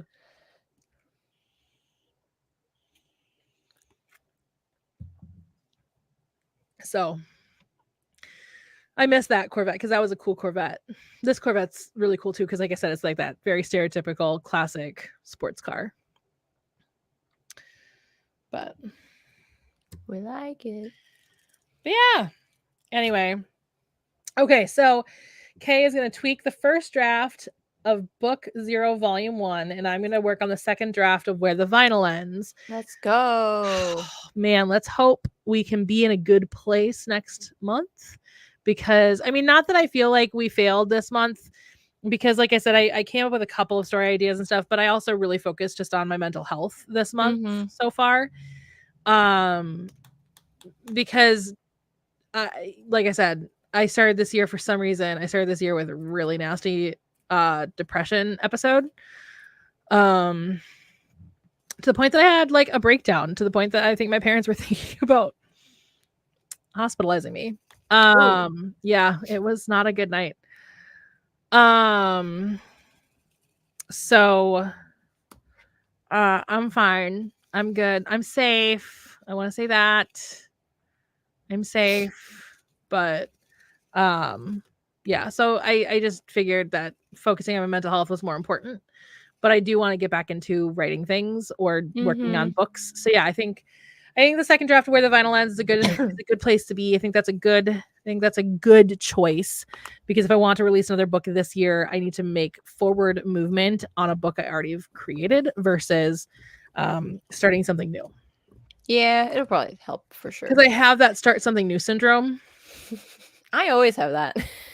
Usually I finish a first draft and then I'm like, okay, now I'll give it like a month and then I'll work on it again. And then I'll go, oh, but I have this new idea, and I'll focus on that. And then that becomes my hyperfixation. So I need to not do that. And you're right. You're absolutely right. I should work on Where the Vinyl Ends. That's what I should be doing. Do it. Just do it. Okay. How long ago was that, you think? I can't remember how long ago that was. 2015. You say like you know. I say like I might know. I say like I think I know. When did I always call him Even Stevens, and that's not even the name of this character in the damn freaking show. Shia LaBeouf, thank you. Shia LaBeouf. Get married, quit acting, and FKA Twigs date, voice Nausicaa, start acting, leave Transformers, date Twigs, dating FKA, go to rehab. Anytime you hear the word rehab, I think of Amy Winehouse. That song. Don't make me think about it. I'm sorry. When was that? Shia LaBeouf, extremely loud motivational speech was 2015. I was close. What'd you say? 17. I knew it wasn't 17. The only reason I know that is because 2017 was like the worst year of my life. Oh. And so I remember like major events that happened that particular year. Usually I remember nothing, so I just throw numbers out and hope for the best.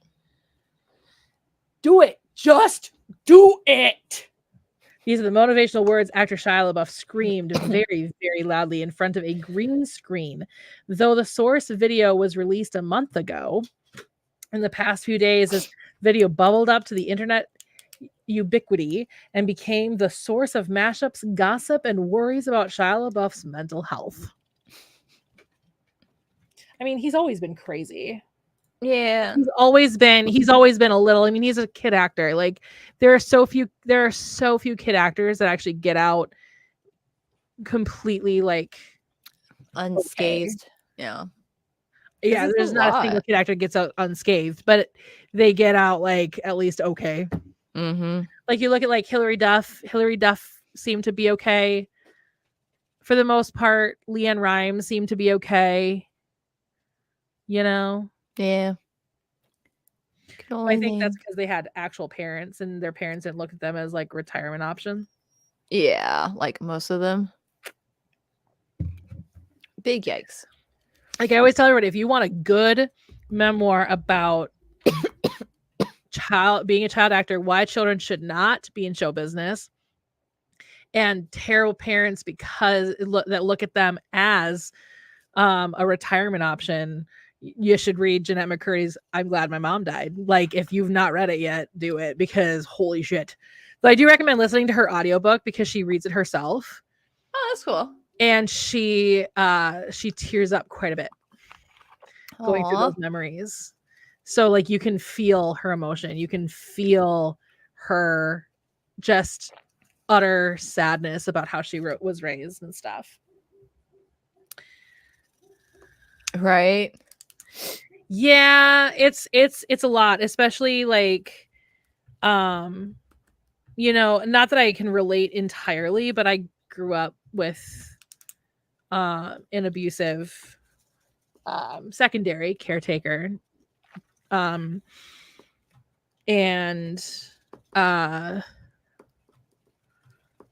some of the things that were said, and plus I also experienced eating disorders.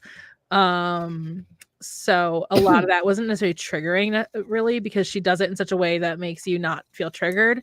That's good. Well, I'm not saying that that's like a universal thought, but for me, yeah. I was okay reading it, but it's still really heavy when, you know, certain things that were said to her by her mother were things that Noreen had said to me, or at least similar fashion, about like my looks and about certain aspects of who I am and whatnot.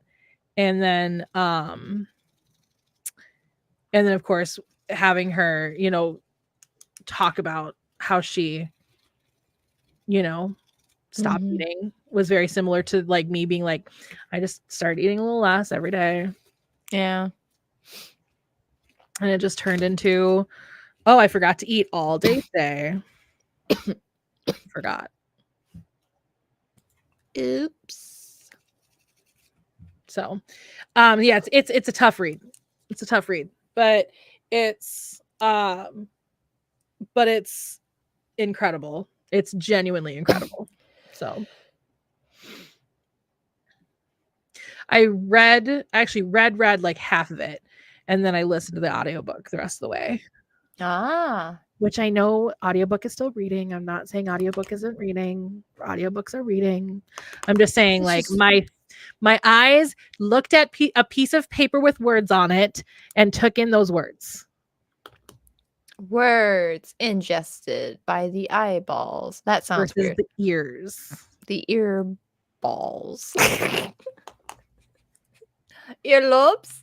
Though I will say the one thing that was really hard to listen to was or I didn't listen to it. It was part while I was reading it still. Actually like looking at the paper. But her first sexual experience. She goes into decent detail about it. Oh.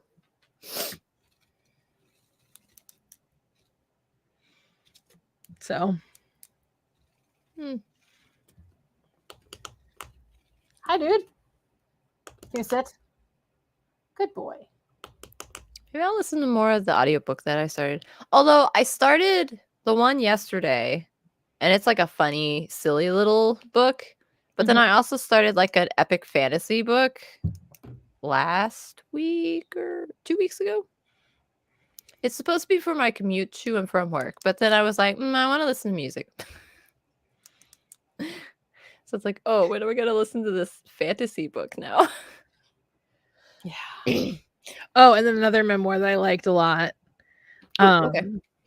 The memoir I liked a lot, but the only way to ingest that book is through the audiobook because Michelle Williams doing freaking Justin Timberlake pretending to be a black guy. I cannot wait. I also started listening to that book. But that Britney was like Spears' a month memoir. ago. I didn't So finish good. it. No. So the funny book is Starter Villain by John Scalzi. And then let me see if I can quickly find the other one. The not funny book is, are you going to start playing it? Yeah, you are. The Fifth Season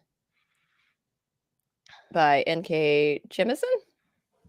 So this is the fantasy. It's really interesting. Like this one started off with like one point of view for the prologue, and then it changed the point of view for the chapter. So it was really interesting.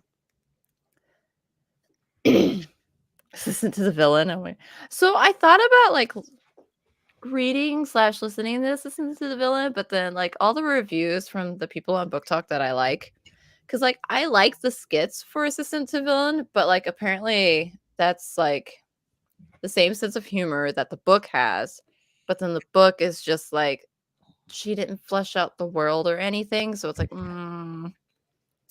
so it's like I don't know if I want to read it now, because it's a funny thought, but then it's like I don't know. I don't know if I'll read / listen to Assistant to the Villain. Right? Like everybody in the like circles of the internet that I follow, they're just like, should have stayed as skits. So.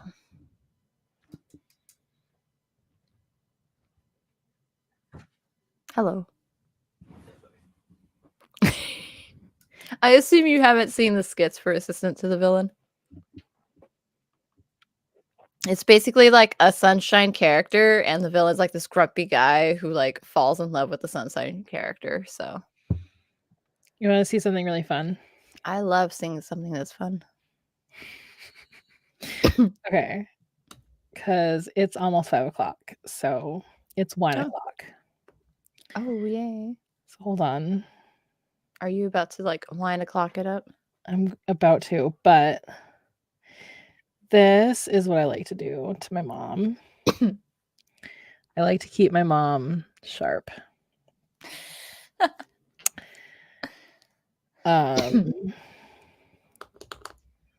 Good for the brain. So I don't know, because we've only gotten to like chapter 3, but there are cats involved, and it's funny. And I don't know if like the cat's like the supervillain, or if like the main character ends up becoming a supervillain, because the premise is the main character inherits this supervillain base, complete with like volcano lair, from his uncle, and he like just ran into another cat that he may or may not be adopting. So I'm going to assume there are cats involved. So sometimes I'm gonna hopefully there's nothing. Okay, there's nothing on here. Sometimes I will randomly text my mom in Norwegian. Mind you, both her and I grew up speaking Norwegian. Both of our first languages are English, but because we had family members that their first language was Norwegian, we both grew up speaking Norwegian. So she'll get that text and then she'll bring me wine. Because she knows I literally just asked, can I have wine? I knew wine was in there because you've showed me vin before, so it's like, yeah. Vin, and this is fun.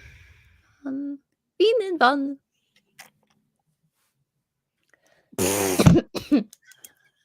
She texted me back. Gina's Gibberty Jiggle. CCBTI. I think my mom was already drunk, y'all. Juggling. It's 5 o'clock somewhere. Juggling. She's That's funny. I think she's just making fun of the fact that I just texted her in Norwegian. Oh. She's like, responding in gibberish. That's funny. Sounds like a magic spell. Maybe it is. Oh no, what is my mother cursing me with? Wine. Grandma, come down. Where's your grandma? Say woof. He doesn't bark like Cosmo. I used to when with Cosmo, I could look at him and go, say woof, and he would bark. I can't get this one to speak. Abracadabra. A magic spell to make wine appear. Yes. Appearus winus. Poof.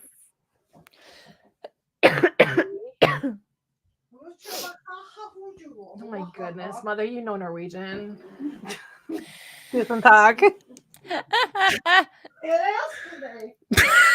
I love you too.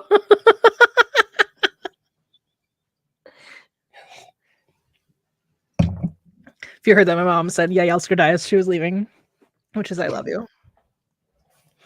Well, specifically, it's what you say to say I love you to a familial person or somebody you're in love with. So it's a very deep love. That's cool. So you don't say it to like a casual friend. Like if you're saying like I love you to a friend, you use a different term. But I've always just used Elsker because I don't like separating it out unless I'm with like a Norwegian person. Yeah. So the only people that speak Norwegian in my life are my family. So I'd be using Elsker anyway. It was really fun. One of my movies that I watched on my advent calendar was My Norwegian Holiday. Oh yeah. And they talked about that. They talked about Elsker, and they were like, Elsker is like a familial love. Like it's a deep love. It's not like a casual word that you just fling around. And I was like, oh my God, so cool. There were so many like little jokes in there that I was like, oh my God, that is so Norwegian. I think it's neat. Yeah. So it was really fun. It was really, really fun. And they did everything. They did me proud, even though the guy that played the love interest was not actually Norwegian. I think he's Dutch, I think. That's funny. Well, as long as he's not Danish or Swedish.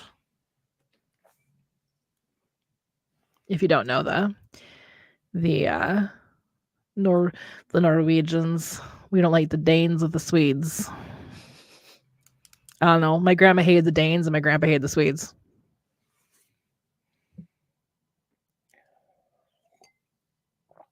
I hate how these earbuds make my ears itchy. You make my ears itchy.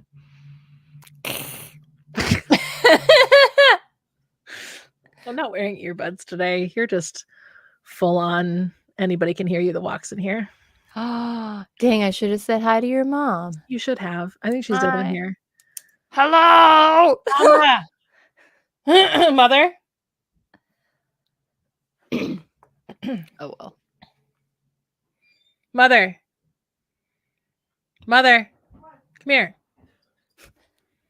Please. Thank you. Go ahead. Hi! Okay. Hi, Kay.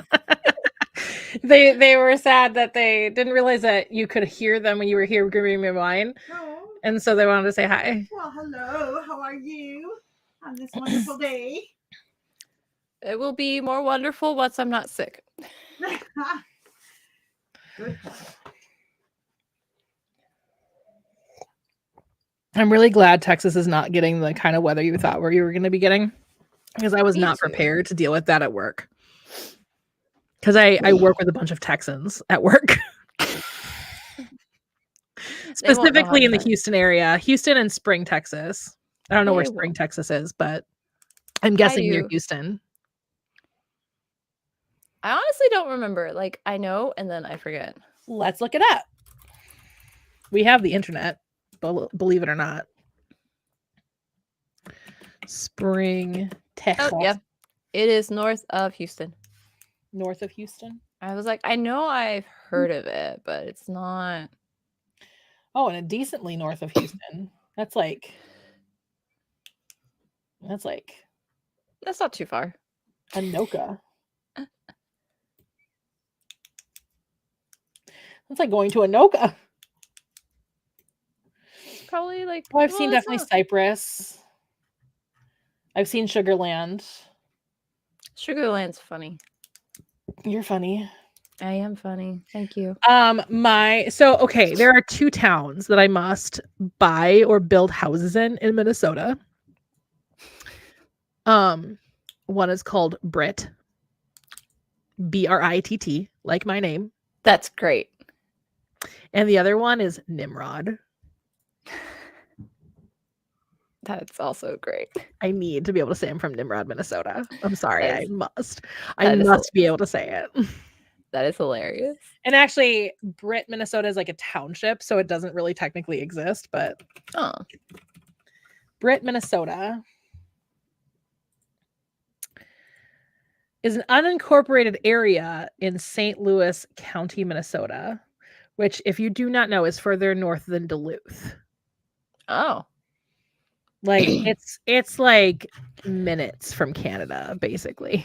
That's more like funny. Maybe a half hour, but yeah, it's really close to Canada. And then what about Nimrod? Nimrod, Minnesota is a city in Wadena County, Minnesota, which is just outside the Bering Lakes area. Guess what the population was in 2010? 10,000.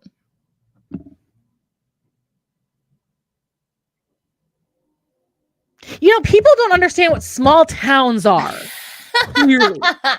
Breezy Point, when I lived there, was like 300 people. Okay. I graduated a class of 96 people, and 8% of them had already been arrested and in jail. Oh no! Just saying. Not much to do in a small town. No.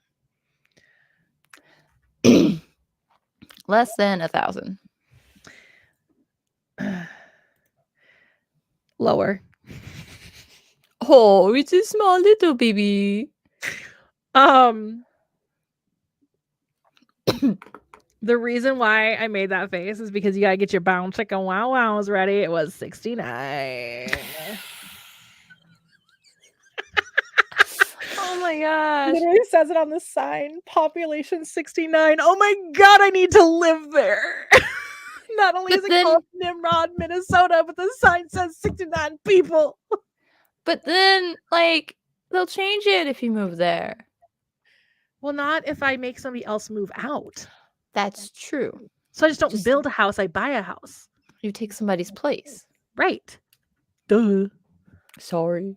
My brain is in sick mode. It's based off of census, right? So just because I moved there. Oh, 100% it probably does. Oh, I cannot imagine it stays very long. Oh my god. They probably have a camera on it. So funny. Okay, yeah. So I need to live. Why are you playing with my pillow? That's my pillow. I put my head on that to sleep. It's like, that's why I play with it. He just grabs the other one. Like, okay, I'll play with the other one then, I guess. Yeah, that's one, fine. I'll play with the other one. That's funny. Where is your ball? Where's your ball? Can you find your ball? There's your ball. Good job. I love when dogs can learn certain words. Mm-hmm. And so he learns what his different toys are. He gets really frustrated because we cannot find his Kong to save our lives. We cannot find. No. He had 4 of them at one point. Oh my god, yes, I need to move to 420 High Street, Nimrod, Minnesota, population 69. Yes! That would be hilarious. Oh my god. That would be hilarious. So funny. Best address ever. That is the perfect address. That's the perfect address. I mean, I don't care. I'm still gonna. Oh, you know what I could do? That's where I could build my hobby farm, and I could call it 420 High Street.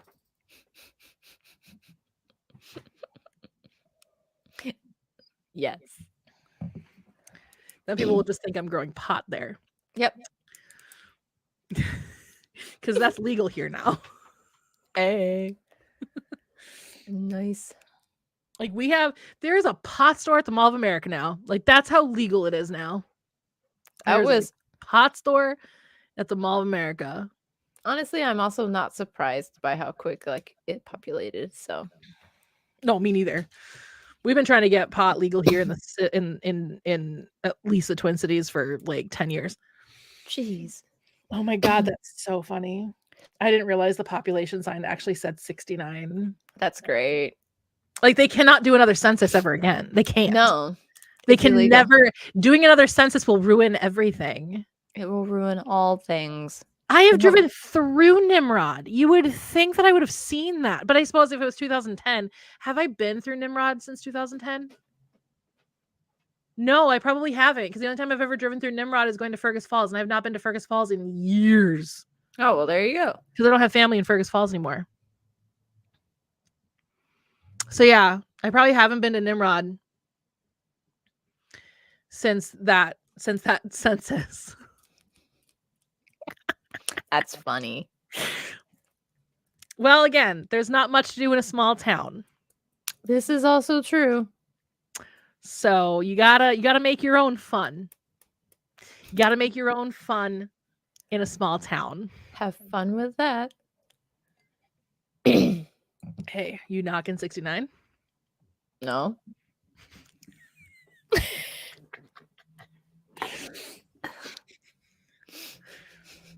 Just saying.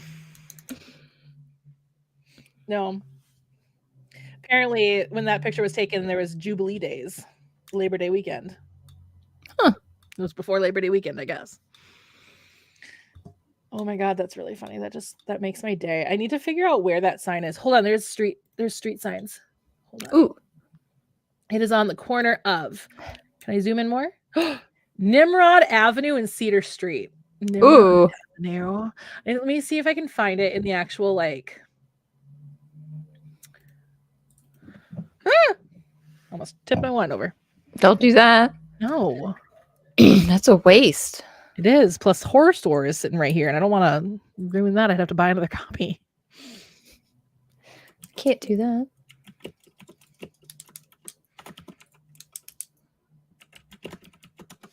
Okay, Nimrod Street, Nimrod, Minnesota. On Google Maps. And now I need to find. Oh my God, it's right there. Perfect. There's Cedar Street. Convenient. And so we'll click here. And we'll see if I can find that sign. I think it's this way then, because I think I saw. Where the heck is that sign?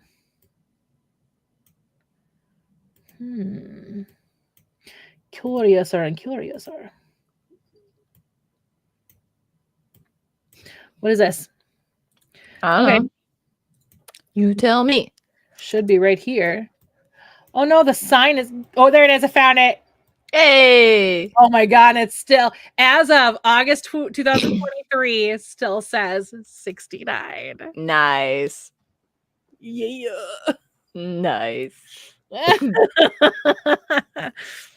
Go home, Britt, you're drunk. First of all, I am home. Second of all, if I got drunk off of like a few sips of wine, I am too lightweight.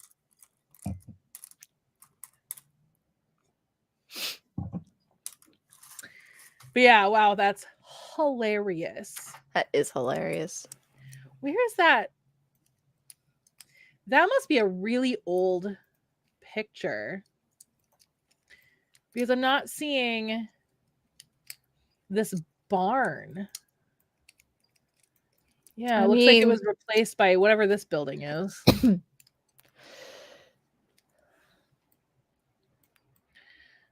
Huh. Oh, you know, it was facing this way. Oh, there's the barn. I found it. No, that's not the barn. That's a house.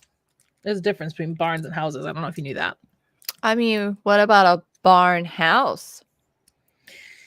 You know what? We're not going to get crazy here. Though that is the dream. I would love to convert a barn into a house. Really? What, wouldn't you? No. Why? Why would I? Because then you have a farm. Why would I want a farm?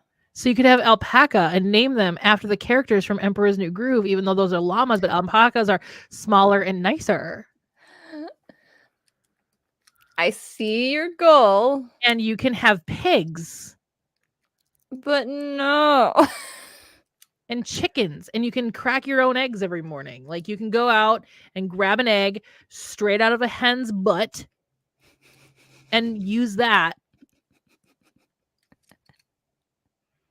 Is it just me? Is it weird that I want to own a hobby farm? No, it's not weird. I just don't want to. I would build them a new farm or new barn. Duh.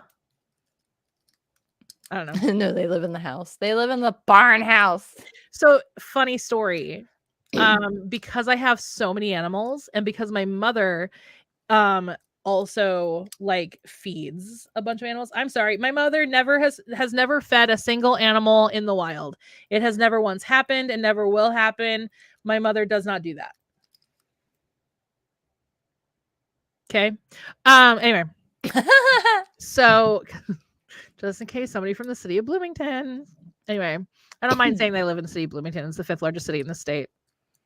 And it's like 8 miles long. Good luck finding me. Anyway, so but my dad made the joke one time. We had the first time we had a fawn be born in our backyard. We have a fenced in, very wooded, big backyard. And deer like to have their babies in our backyard because it's very wooded and they can keep their fawn from wandering off because the fawn can't leave the backyard. Which also means the fawn can't leave the backyard when there's a predator. We've never found a dead fawn, but I saved a fawn once from a fox. And it's the same. There's a deer that keeps coming near us at the house. I think it might be the fawn that I saved. I want to believe that. Anyway. So because okay, I'll go back to my story in a second. Because animals deserve better. Animals deserve better than humans, obviously. Anyway, so back to my story. So my dad was so frustrated that my mom was like, now we need to feed a baby deer. So we got deer feed. And we put like a salt lick in the backyard. And we put out deer feed to feed this baby deer, even though there's plenty for the baby deer to eat in the backyard. And plus the baby deer was probably still on mama's milk. And my dad goes, why don't you just name it and bring it in the house? And so now that's become a joke in our family that every time we see a new wild animal, just name it and bring it in the house. So when I adopted my orca, I sponsor an orca, but when I adopted my orca, I had put it on Facebook and my dad goes, you are not naming it and bringing it in the house. And I said, it already has a name. He goes, we cannot fit an orca in our house. And I said, we have a pond in the backyard, Dad. So anytime somebody talks about in the house with animals, it makes me laugh. Yeah, a herd of deer later. Absolutely. We do have a herd living in our backyard. We actually have game cameras in our backyard just so we can watch like the animals that kind of coexist with us. And I will not confirm nor deny the fact that we have deer porn. Honestly, I wouldn't be surprised. But what's really funny about it is it's like they knew the camera was there because they're facing the camera. Literally straight smack dab in the middle of the frame. As if they knew the camera was there and they were like, honey, let's go on Deer Pornhub or something. Oh my goodness. Wild. That's funny. Yeah.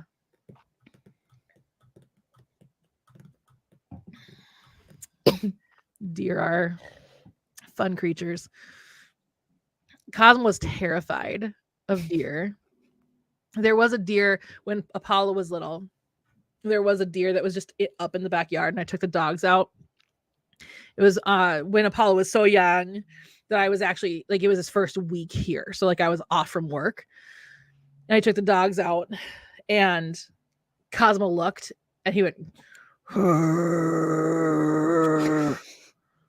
and I looked over, and it was just this deer just standing in the backyard looking at me. So I was like, just go potty. And so Cosmo went to the other side of the yard, went potty. Apollo went potty. They both went poop. We went back inside the house, and Cosmo just like looked at me like, we just shared the backyard with that terrifying creature. He was terrified of deer. Terrified. Ugh. I'm still trying to figure out, this must be just a very old picture. It probably is. Places don't update their stuff a lot. I'm just trying to figure out, like, it must, yeah, you know what? Oops. It is. It's this side that I'm looking at right now. It is. So this is where the barn that I see used to be, and they must have torn that down and built this. So I was just curious because I was just trying to figure out, I was trying to get my bearing straight from the picture that I found on the internet versus the street view that I am seeing from August. Ooh, see more dates. I can go back to 2009. Oh, see, yep, there it is. I see it. Oh, yeah, yep, there it is. Oh, and it's before they put in that sign. They're putting in the sign during this Google Street View. That's funny. But yeah, there we go. So now that's better. Yeah, because that. Okay, I got my bearings straight. It was easier when I got to look at the older Street View. I don't know. I'm very hyper-fixated on Nimrod, Minnesota right now. It's fine. All right, should we probably think about ending it? Probably. It's been 2.5 hours. Yep. And we talked about books for like maybe 10 minutes. Yay. Honestly, I don't think anybody's here for the book conversation. No, probably not. We're just here to chat and hang out and have a good time. It's always fun. Well, especially because, again, we don't have a lot to report this month because you and I didn't do much. But I do have to put my elliptical together. But I think I'm going to do that tomorrow. That's a good idea. It's going to be probably an all-day thing. Oh, my God. I hope not. I hope it just takes a couple hours. Or less. 10 minutes. 10 minutes. Sure, okay. It'll take me 10 minutes. Speed build. I just wish I could, like, you know, do the Bewitched thing or the I Dream of thing. And if it could be done. Poof. Well, that I just would have pinged me one, you know? Like I wouldn't have had to spend the money to buy one. I could just have pinged it. Yeah. You can see right here, like the base of it. That's where the wheel is at. Oh. So eventually I'll get to it.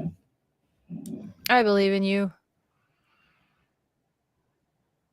Maybe I'll text my friend Custer and see if she wants to come over tomorrow. We can get like pizza for lunch and she can help me build it. That's fun. We'll see if she's up for that.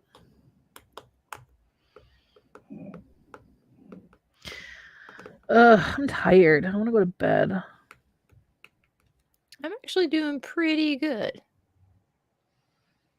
My dog woke me up at like 2:00. Well, once at midnight, then once at 2. And then I woke up at 4. My cough kept waking me up. But you can also have caffeine if you want.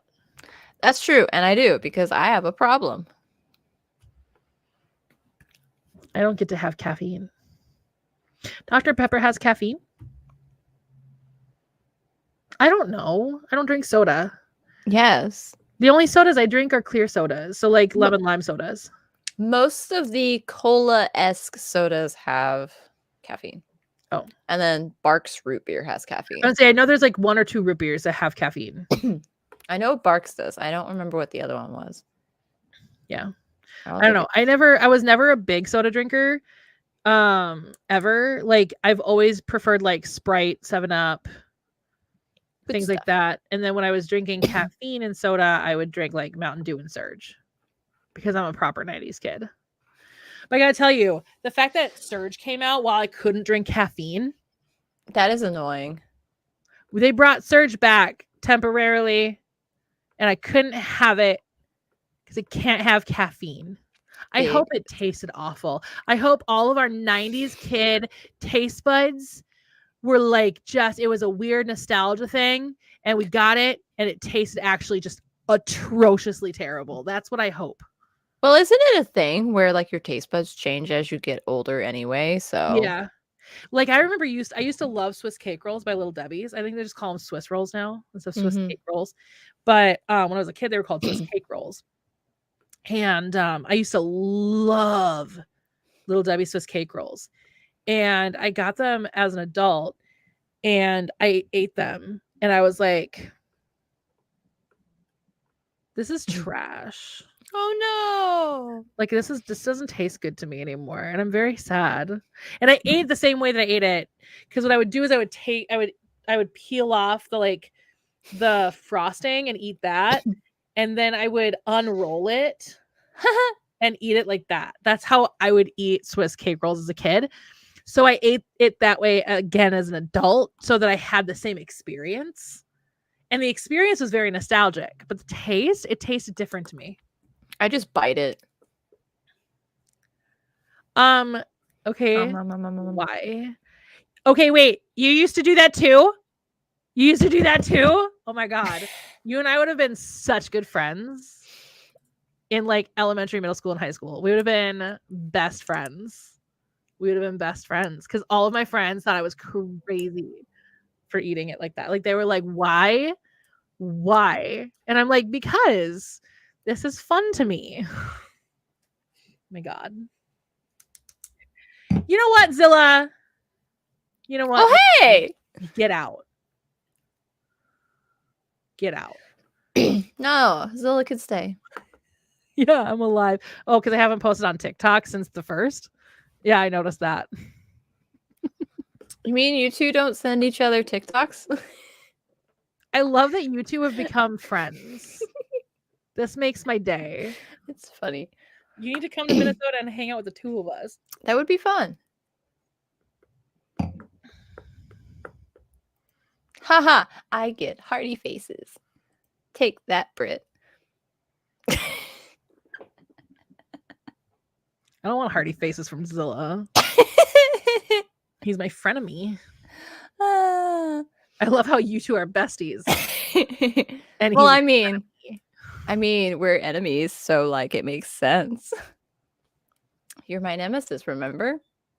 When did we decide that? It's been a while. Really? I don't remember. I don't remember when we decided that you were my nemesis. Oh, was it from the 2 Random Geeks? Is that you are my minion in that? I'm confused. I don't know. When did we decide that you're my nemesis? You are my father's brother's cousin's nephew's former roommate. The enemy of my enemy is my friend. Exactly. No, I thought it was a thing. Was it? Yeah. It probably was at some point. I just forgot. We've been friends for 14 years. It's been a while. Like 14 years, like literally soon. Because I started the Mission Otaku started February 1st of 2010. And you and I had become friends by that point. Because you had reached out to me because you were also starting your collaboration YouTube channel. is wild. I know. What a history. 2010 was an interesting year. Right? Oh my God. 2010 was a very interesting year of my life. I did so much YouTube. Oh my God. How did I make it out? How did I make it out alive is my question. I don't know how we had the time. Like, thinking back. Because I had no job for the majority of 2010. I did, though. Like, what in the world? Did. I'm scared. Run.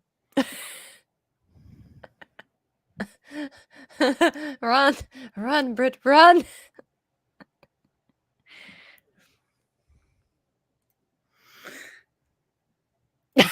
Aww. Zola bought my Yay. book. How cute. Yay. You'll be lucky if I sign a copy for you. I thought it would be hilarious whenever you come down to see the solar eclipse, and definitely not me, if I brought the book that you wrote and be like, oh my God, can you sign it for me? God, I'm so excited. I bought a lens. I bought a telephoto lens. I silly buy like the glasses so we can actually look at it. Yeah. But like in the lens I got also has a filter on it, a UV filter on it. But man, that lens is like, I'm not kidding when I say it's like it looks massive. This long. Like that lens is ridiculous.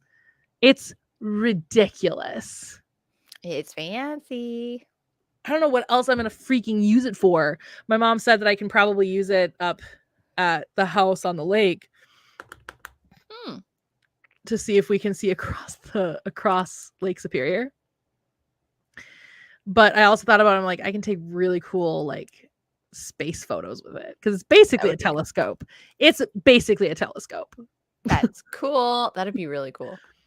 So I'm very excited to see the solar eclipse, and I'm very excited to vlog it. Frying hamburgers? Oops, I meant to click this one. You were ridiculous once.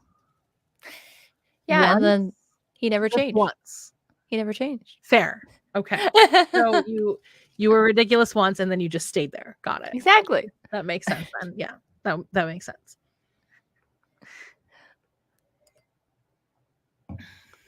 But next lens I'm gonna get is gonna be a wide angle lens.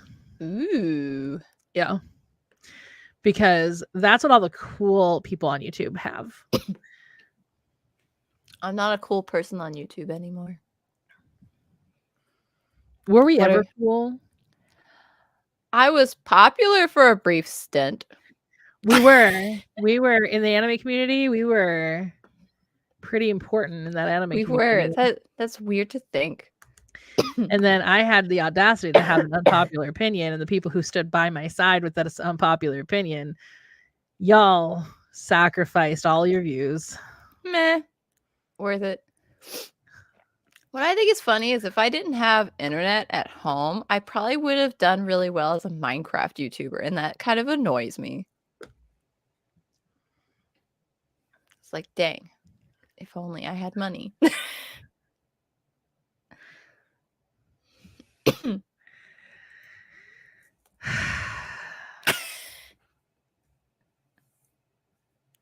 Who invited you? It was me. I'm sorry. Also, showing up late to the party. Oh, I didn't realize it was secret lore. Oops.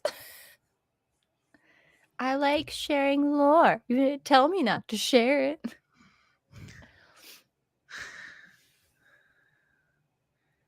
Yes, frenemies. Frenemies. Anemones. Every time somebody says frenemies, I think anemones. Had to get your hair cut? How dare you? Just let it be long. There was, so when I was working at Petco, the store I worked at was one of the stores that has saltwater fish. Oh. And so we had anemones, obviously. And one of the ones we had at the time was a carpet anemone. And I don't know how this happened. I think they were trying to feed it. But I was in the manager's office counting like a till because we were closed soon. And over the walkie, I heard, Britt. And I go, what? I'm like, can you come to the salt tanks? Why? We need your help with something. Okay. So I go over there. My 2 aquatic specialists, their whole job is to work with those damn tanks.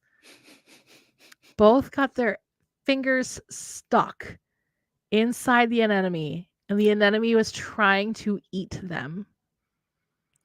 They're like, we can't pull our fingers out. You need to help. And I'm like, why are you touching the carpet anemone at all? And they're like, I can't remember why they were doing it. I think they were trying to feed it. So they're like target feeding. I'm like, that doesn't explain why your fingers when you should. Why are you not using feeding tongs to feed the carpet anemone? What is wrong with you? So I had to help them get their fingers unstuck from the carpet anemone. As it was slowly, you could see it slowly like doing this to try and get their fingers to come down into the anemone. I have a picture of it somewhere because I immediately ran back to the manager's office and grabbed my phone, came back out and took a picture of the 2 of them. And they were both just like, Britt, get our fingers out. And I'm like, no, I have to shame you on social media just a little bit. I have to. This is a I must. have to shame you on social media just a little bit. That's funny. You only live once, live bold, make mistakes, lose fingers. Dang, I haven't lived at all. Neither. I mean, I've jumped out of an airplane. Yes, you have. Terrifying. Who else in this chat can say that? You. If I played Fortnite proper, I could say it. Okay, not as a game sprite. Not as an avatar. I jumped out of an airplane for realsies. I know. Nothing more freeing than plummeting to Earth. I could never. For 90 seconds. Fell? Were you drunk? Why would you fall into the Minnehaha Creek? For giggles. Because you only live once. Live bold. Make mistakes. Lose fingers. Well, as far as I know, Zilla still has all of his fingers. I well. haven't seen him for a few months.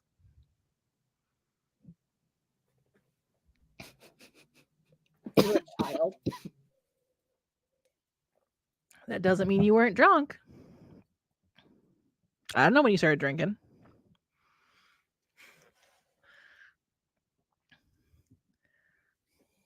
Hi. Can you sit? Good boy. We're good. Good. You know what, Zilla? Kay gets it because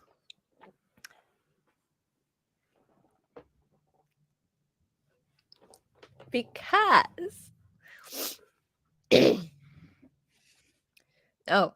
Yeah, he doesn't need to lose any more friends. No. He has so few. Isn't this You how started you drinking the very moment after you met me. We didn't even decide we were frenemies yet. We were besties because we both loved Gundam. Literally, that was the very first thing Zilla ever said to me. He walked up behind me and went, Gundam. That is how I was introduced to Brian Zilla. That's funny.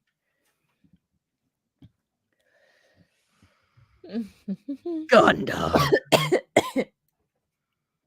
That's funny. Because I think I must have been dressed as Duo. Probably. That's like the only Gundam cosplay I ever did. I was dressed as Duo. Yes, and then we talked about Joey's best duels and about how Joey is actually just the best duelist.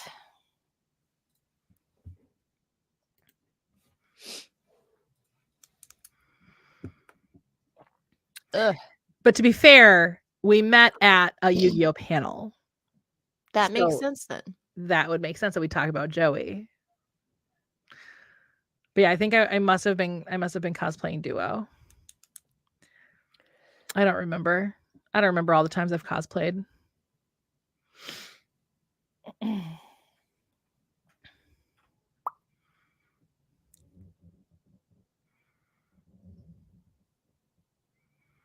Your little googly eye dragon. Van Gogh. What is Van Gogh up to? No good. Still being stalked by Luigi. Yep. Poor Van Gogh. Poor Van Gogh. I like how it's focusing. There we go. Nope.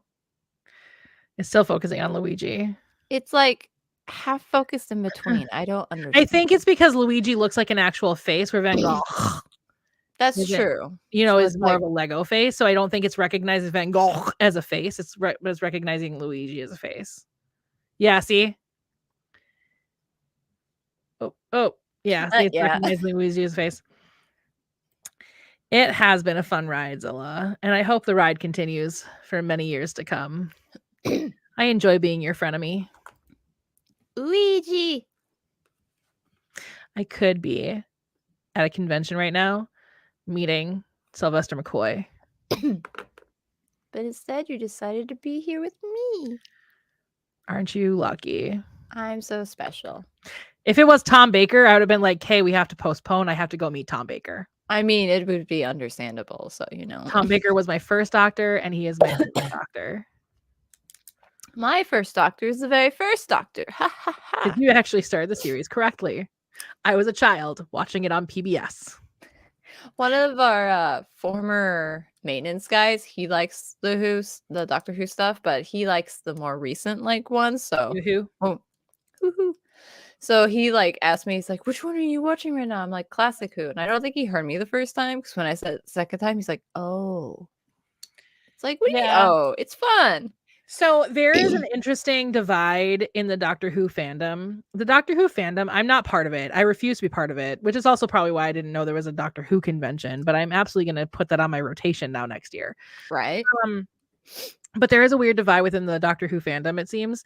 There are people who are just Classic Who fans and hate New Who. And there are people who love New Who and have never ventured into Classic Who. Then there are the people like me who I'm like, I like all of it.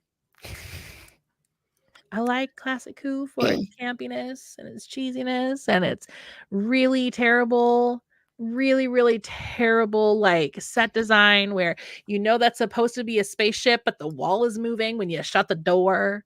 Or you look at a monster and you see a zipper in the back. Yep.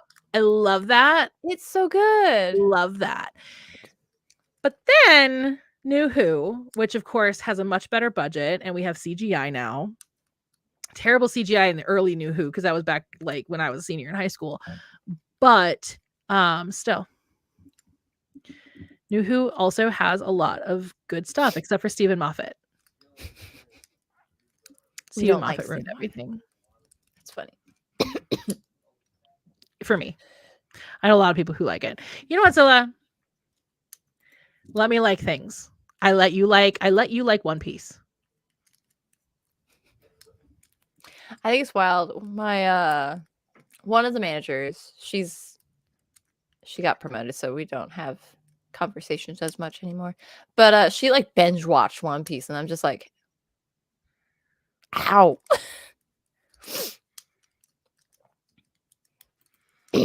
See, I gave Moffat a shot. I mean, Russell T Davies leaving was really crappy for me because I really loved what he did, and I love Stephen Moffat as a writer because Stephen Moffat wrote a lot of really great episodes, like Blink. Still to this day, freaks me out because they did such a great job of making the weeping angels terrifying. I know they didn't scare you because you're never scared of anything, but but they scared me. Okay, I'm not looking forward to that episode because it's like I'm gonna watch it when it's daytime, like in the morning. Yeah, do not watch it at night. Do not watch it right before bed. That's a bad choice. Oh, sorry. Yes, of course. He loves One Yeah, Piece. sorry, you don't like One Piece. You love One Piece. There is a difference, but still, I don't give you shit all the time. Anyway. Yes. No, it's season 3 because it was with Martha. But yeah, so it's season 3 of New Who, and it was written by Stephen Moffat. But yes, the showrunner was Russell T Davies. But the writer of the actual episode itself was Stephen Moffat. Same like The Empty Child, which is another really great episode. Silence in the Library. That's another really freaky one. Stephen Moffat wrote a lot of the horror episodes. And then he became the showrunner. And then he messed everything up. No. How dare. Yeah.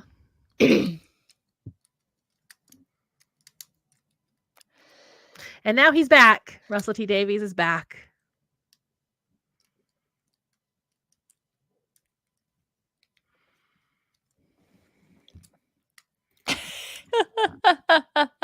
The implication, Zilla. It's the implication. It's the implication. We see the ...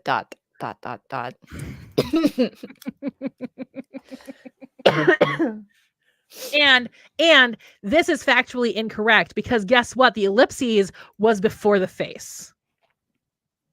Not after the face. Liar. Also, you spell out the word doctor. You don't abbreviate it. He's not part of the Doctor Who fandom. It's fine. Because he's not a doctor. His name is Doctor. Yeah. The Doctor. Doctor Who? Doctor Who? Exactly. Maybe I'll watch some more episodes tonight. I need to get back watching it, but I started rewatching Degrassi, and that has consumed my whole being.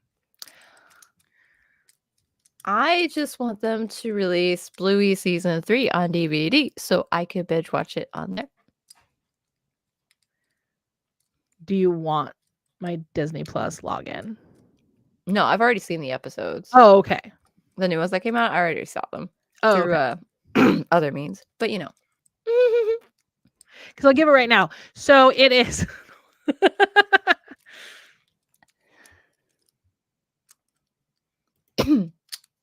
What?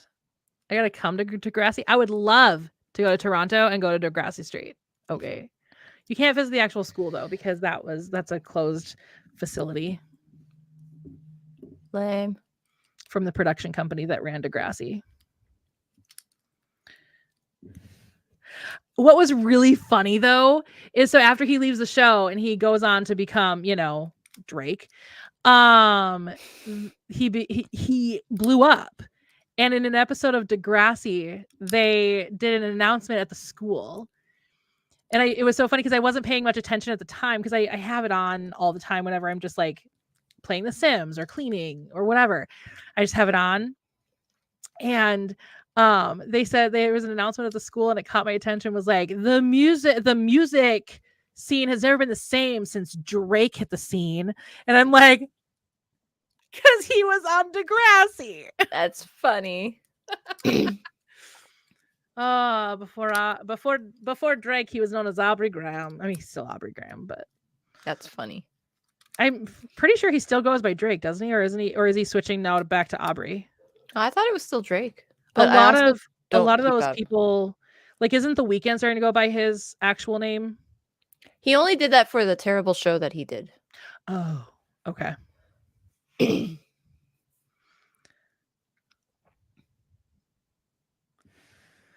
I never saw Degrassi.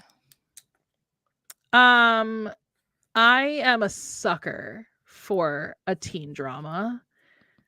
And I don't know why. It seems like it should be weird. But I mean, to be fair, like when I got into it, I was a literal teenager. Yeah, so like it makes sense. Yeah. It wasn't like I'm a full ass adult being like, let's see what teenagers are up to. Like, why do you want to know? That'd be weird. I'd be like, Britt. That show came out in 2001. Well, the reboot came out. Nope. Audio's gone. Your audio's gone. Again? Yep. And now it's on a different mic. The hell? What is wrong with StreamYard today? I don't No, know. it says it's still on my Yeti. StreamYard says I'm still on my Yeti. Well, you're really loud. Oh. I'll turn my gain down. Is that better? That's a little better. Is that better? There we go. The gain is all the way down. Yeah, no, you were like, so you know when, that's wild. I don't even know what mine's on. You know, whenever you like turn something up and then you like almost eat the microphone. That's how I feel when I rewatch Degrassi. Hello, fellow teen. Hello, fellow teens.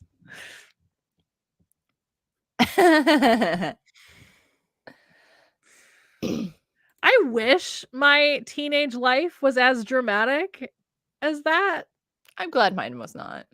Mine was so boring. I mean, I don't want myself to go through the drama, but it would have been cool if somebody else in the high school went through. I mean, no, to be fair, like I said earlier on, there was one couple that everybody walked in on at least once at the school. So like, you know, doing stuff. Mm-hmm. You know, I've said it plenty of times. Spicy stuff. Spicy. There was one couple that every single person at some point walked in on somewhere in the school. They are not still together, by the way. They both married other people. I'm not surprised. I would have been more surprised if they stayed together. One of them was on American Ninja Warrior. That's kind of cool. Yeah, Nikki, my best friend Nikki, loves that show, and she's like, I don't remember him being on it. And I was like, yeah, apparently he was on it on this season. And she's like, oh. And then she went to go watch it again. And she's like, oh, yeah, he did terrible. She's like, I didn't recognize him. But funny. Yeah, he did terrible. And I was like, perfect. I'm glad he did terrible. That is funny. So, I mean, there was some drama in my high school, but like I went to a really small school. So you'd think there would have been a lot more drama because everybody knew each other and there's nothing else to do in a small town aside from drugs and apparently in Nimrod, Minnesota 69. There's so many good inside jokes from this stream. Right? And whenever Zilla first appeared in there are so many, you know, inside jokes that he will not get. He'll just have to watch the VOD. Oh, were you hoping they would end up together? So sad. Were they your OTP, Zilla? Aww. Your OTP of Pequot Lakes High School class of 2005? Aww.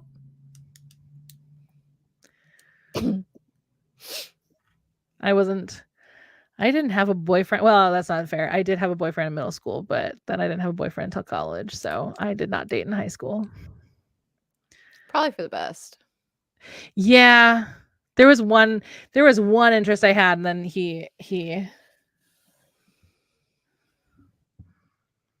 know. Well, you're no fun, Zilla.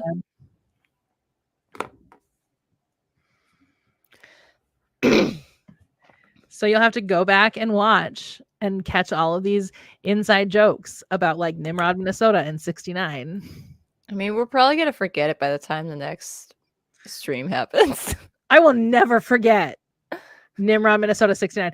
And of course, my address when I moved to Nimrod, Minnesota, 420 High Street, Nimrod, Minnesota 69. It must be that. It must be so. Make it so. It's funny. Oh my god, I still have it up on my computer even. Like, and it just makes my day. It just makes my day. It just makes my day. Turn it into your wallpaper. Oh my god. Could you imagine? Yes. Then my nephew ends up on my computer one day. What is this, auntie? Oh, it's just a sign from a town. Why? I just thought it was fun. Because I just really like Nimrod, Minnesota. Why?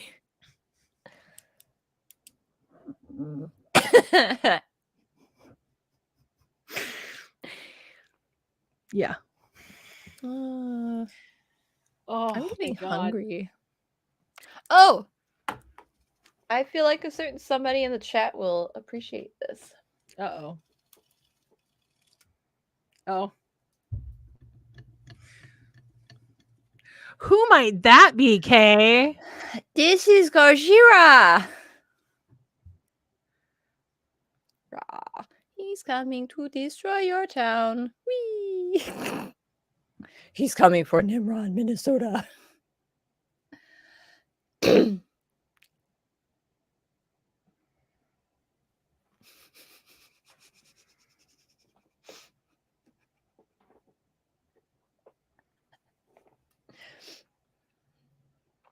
Oh well.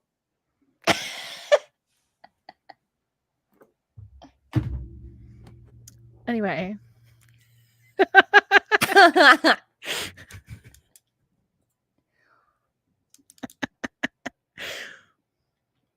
Zilla, how are you doing on your book? Because I know Zilla writes. Zilla's writing a book. You mean we're actually How are you talking doing about on your book book? writing? Isn't that illegal?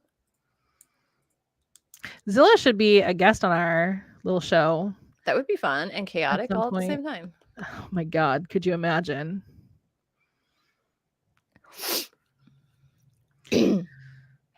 How's your book coming and when do I get to read it? Never. It's probably his response. I want you to read my book. Can I read the book? What even is the book about? What's the book about? It's like an action adventure fantasy, isn't it? Zilla? Ooh.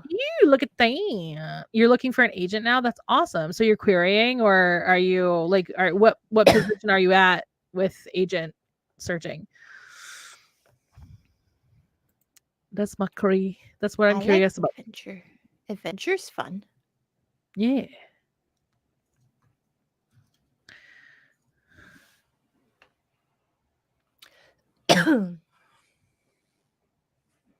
I don't know if you want me as a beta reader.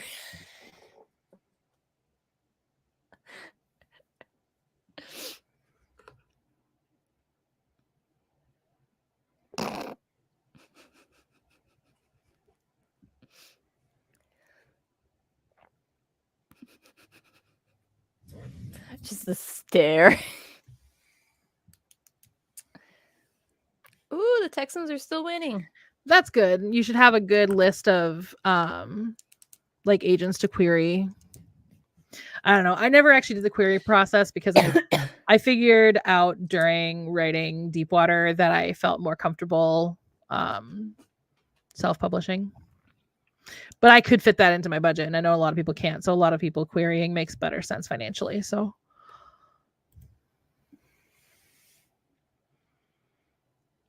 you figured I didn't want. I literally asked you after you finished the first draft.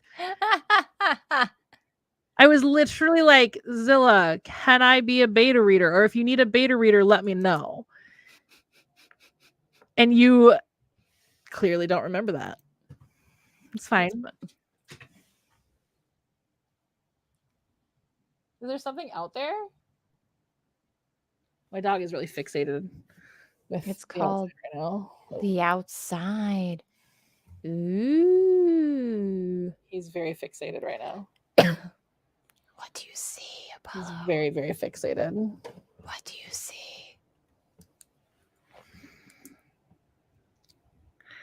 Eventually, when we do these streams, I'll probably be standing and walking on a treadmill. Ooh. Why are you growling? What's out there? Is there something out there? Gotta be. He just growled. Like one of those growls you feel, not hear. Like it was deep. He's not usually vocal, so it's really weird. What is he seeing?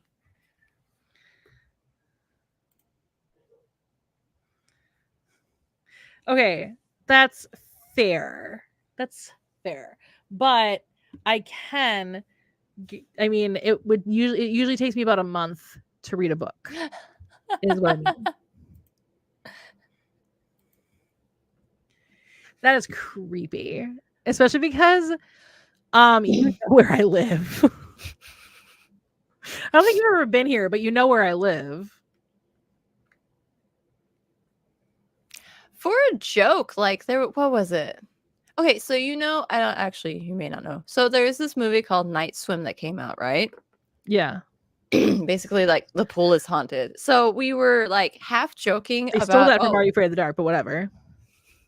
We were like half joking about, oh no, anything could be scary, blah blah blah. And then I just went off on a rampage of like this like new homeowner buys this house like with Whoever said that has never watched Stephen Moffat written episodes during the Russell T Davies era of Doctor Who. But okay, go ahead.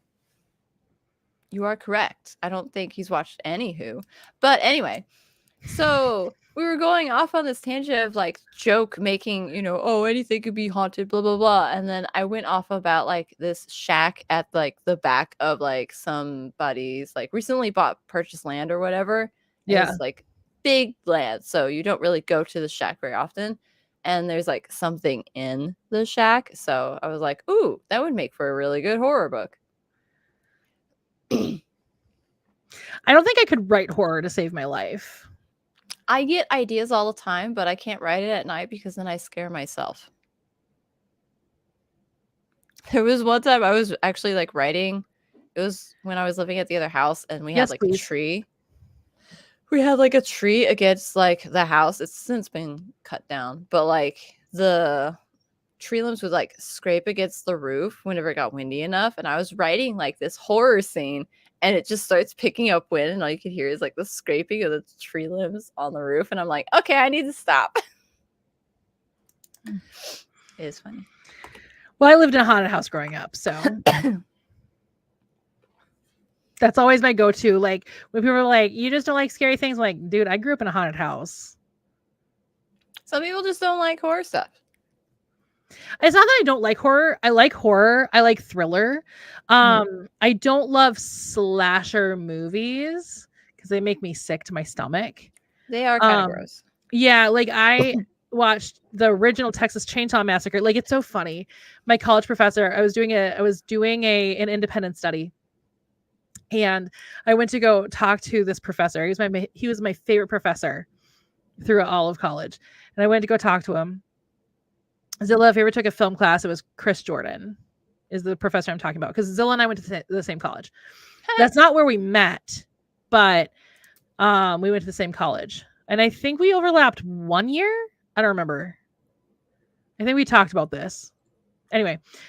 And we talked about this at the convention I can no longer go to, and I'm never going to mention publicly ever again. Anyway, but what was I saying? You were talking to the professor about right. So he pulls me in. So we have a meeting to talk about the syllabus of the class that I'm doing this independent study for. And I don't remember like what we were supposed to be really technically learning in it, but we were talking essentially about how culture shapes film. Essentially was the gist of the criticism class that he set up for me.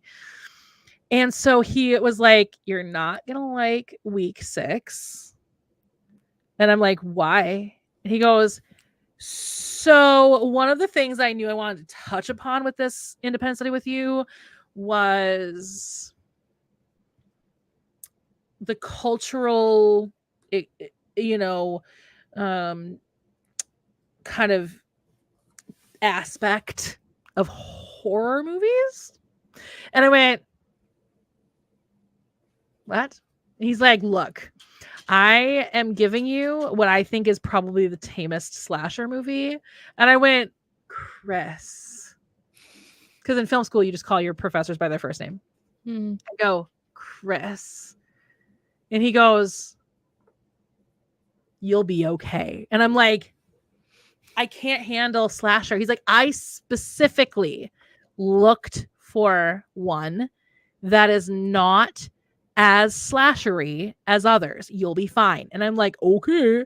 And so then I don't know why he chose the Texas Chainsaw Massacre when he could have chosen, like, there were others he could have chosen. Anyway, so I watched it and I nearly threw up. Like I still have nightmares Oof. of like how, like, and it's not like it was scary. I mean, it was scary, like it was out because there were jump scares, blah blah blah, whatever. Mhm. But like it like what I have nightmares about is the grossness of it.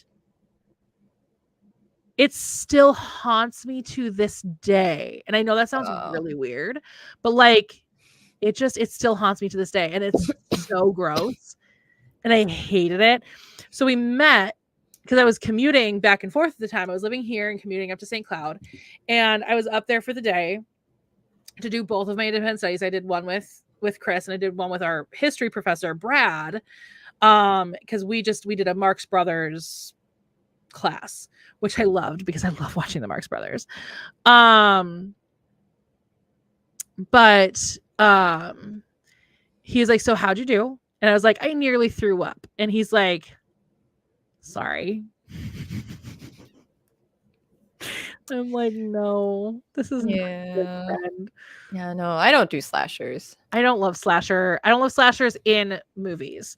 I can handle blood, guts, and gores in like books because it's written, and what I can picture is, you know, obviously something more palatable to me. Mm-hmm. Yeah, I can't do slasher. Okay, so there you go. That's what his book is about. It sounds fun. I would definitely read it.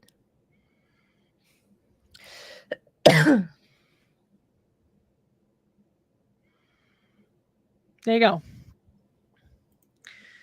So, and will you be publishing it under your actual name, Zilla, or will you be publishing it under Zilla?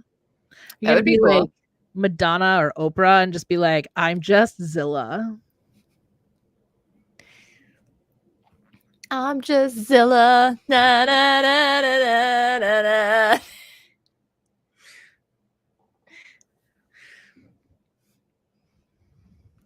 Now I can make Barbie references and you'll understand them. Yeah, because I finally watched Barbie last night. Yay! I wanted to see it in the theaters. I just never got around to it. And I really don't want to pay the prices that it costs to go to theaters anymore.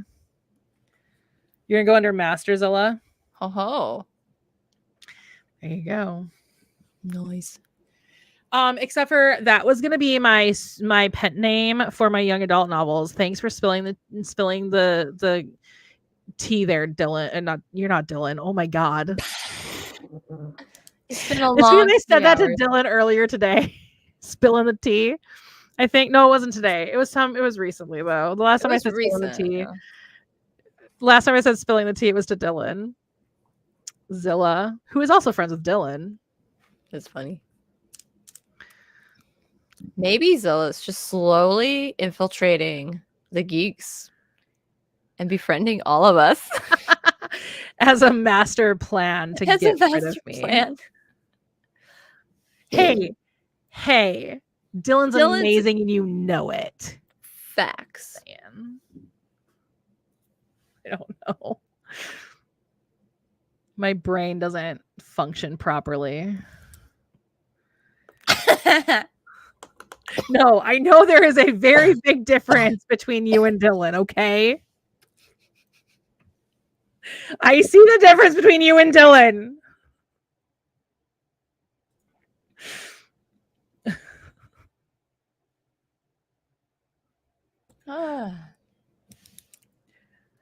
Again, I know the difference between you and Dylan.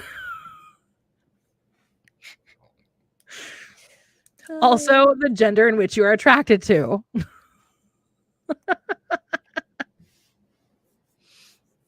But that's not a physical difference. That's just That's still a difference between you and Dylan.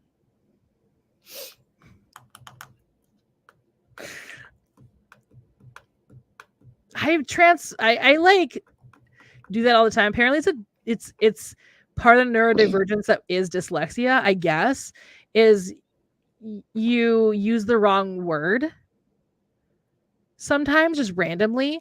I used to blame that on the fact that I grew up bilingual.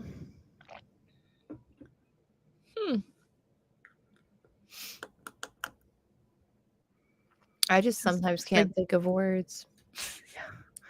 My Norwegian grandma would use the wrong words a lot. I was telling that to my boss this week. I was like, my Norwegian grandma would get really frustrated because she would hear a word but not know what it means. But she would kind of infer a definition based on the context. And so she'd use it again and we'd be like, Grandma, that's not how you use that word. She trying. Oh, she absolutely tried. I mean, she was fluent in English. She was absolutely fluent in English. But and she actually primarily spoke English towards the end of her life. But yeah, she would get frustrated when she'd use the wrong words. Oh, you can move their tail. The only thing is I gotta go get a master's degree now, so then it's legit. I don't think that's how that works, Zilla. I don't think that's how that works. My grandmaster plan: befriend all the friends of Brit, then never meet them because their pets would end me. I don't have a pet. I don't have pets. I don't have a pet, so you can't use that excuse. Kaio-chan does. So Kaio-chan, you'd be in trouble going into Kaio-chan's house. I feel like if it's an allergy thing, Zilla would die. It is an allergy thing. Okay, yeah. Zilla would die. Zilla would die walking into Kaio-chan's house because Kaio-chan has a zoo. More animals than me. And a good majority of them are cats. So Zilla would perish. But well, I guess yeah, because Melissa's got a cat. Matthew sometimes has a dog. It's not his family, his brother has a dog, and the dog stays with them a lot. I think so. But Matthew sometimes has a dog.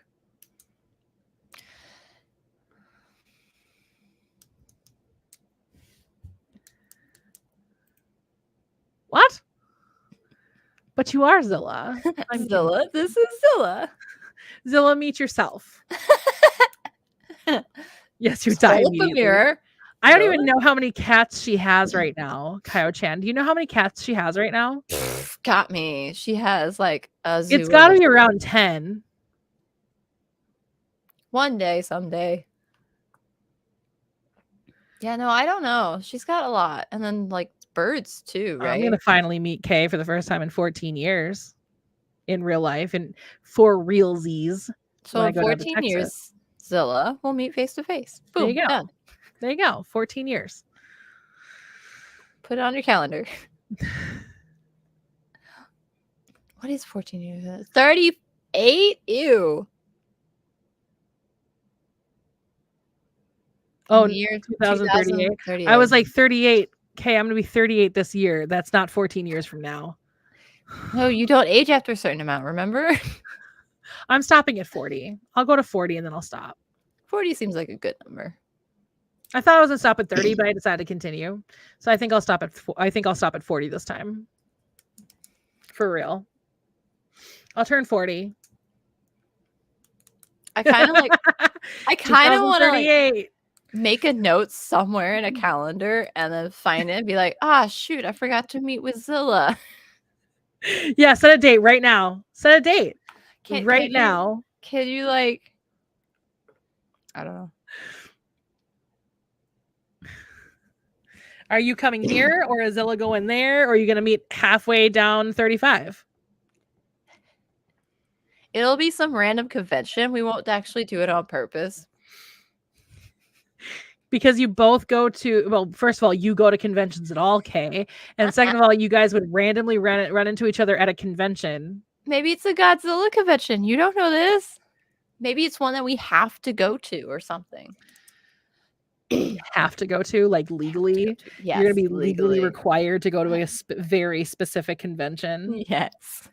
Okay. Like I legally can't go to one anymore. Mm-hmm. We are legally required. Any fan of Godzilla must go to this convention in 2038. Okay. I'm gonna specifically start a Godzilla convention just for that purpose. It'll be halfway down 35. Yes, please. So you can drive up 35 and Zilla can drive down 35 and you meet halfway. There we go. Boom. Done. So Zilla, I don't know if you knew this about Texas, but 35 splits again in Texas like it does here for Dallas and Fort Worth. They also have a 35E, a 35W and a 35E. They both suck. It's a deal. I'll look up across the dealer room and Kay will look up too and we'll see each other and then we shall be scared and they will be scared of me and run away. I'll just look up and be like, oh no, and then run.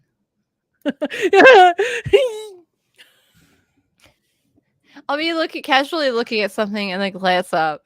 Our eyes will meet and I'll be like, oh. Then we'll be back to bombarding one another with TikToks. Yes. As if nothing changed. The great meeting of 2038. But what you both don't realize is by then I'll hate both of you for real. Dang.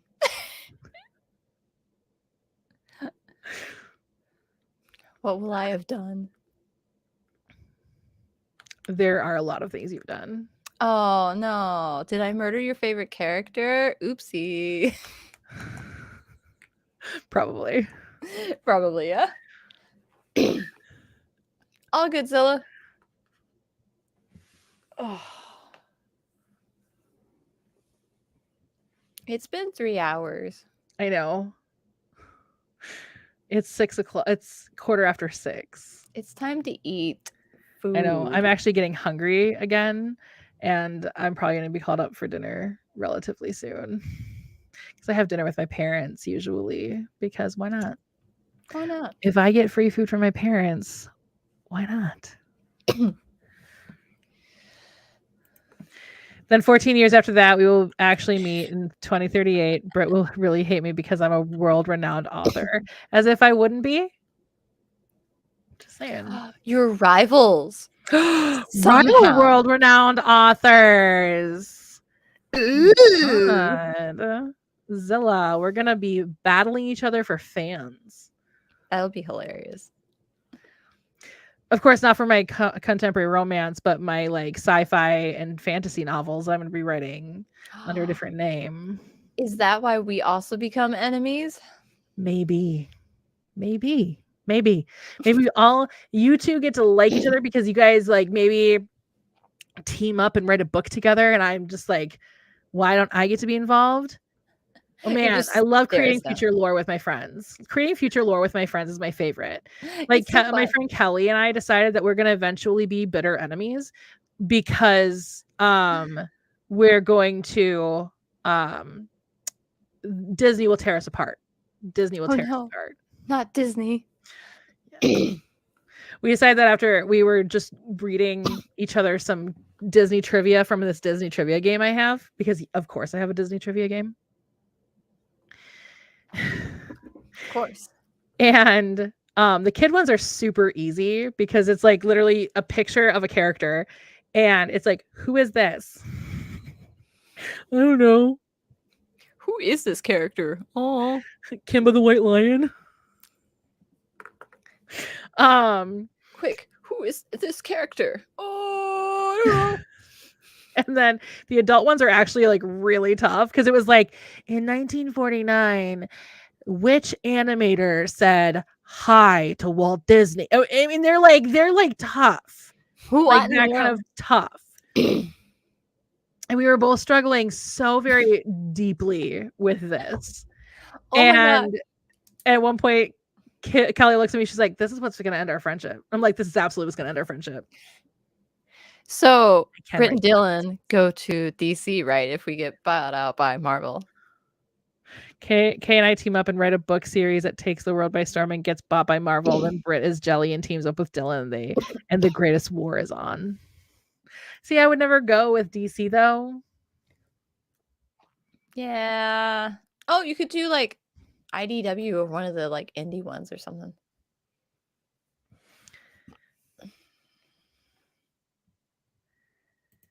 Yeah, that was tough. There were some really good. There were some that I really hated myself for not knowing the answer to though. Like there were some that I was like, oh duh. I hate myself. I even think I said that to you a couple of times at that trivia game. But yeah, I went to a trivia night with Zilla and a friend of his, and then that friend's parents. We're all on a team. I don't remember what we called ourselves. But you really hated the idea that you didn't call yourself one of the names you were thinking of because one of the answers was that you were going to use. Anyway, I don't remember. But yeah, that was tough. But like this trivia game. Like if I ever play this trivia game ever again, I'm going to use the kid cards. That's funny. He's doing Disney trivia again. When? I'll come do trivia again. Or just doing trivia at all. I don't know. Clicky, clicky, clicky, look. The Tiki room, and yes, Sid and both were answers. Oh, Yen said that's right. Yen said that's right. Yen said is the sorcerer in Fantasia, and it's Disney backwards. Oh, okay. Oh, yeah, it is. Yeah, Disney backwards. Disney trivia every Wednesday, or is it just trivia every Wednesday? Trivia night. I used to go to trivia night at a bar called Legends in Minneapolis with my Wednesday night crew. That's how it got deemed the Wednesday night crew. Because we went to trivia night. Well, I think they started doing other things before I joined up, but when I joined up, we were going to trivia night every Wednesday at Legends, and the winning team got shots. Fun. We won once, and we got shots. Nice. I had a Scooby-Doo, or a Scooby snack. A Scooby snack is what it's called. Movie trivia, fun. Just trivia, and Thursdays is movie trivia.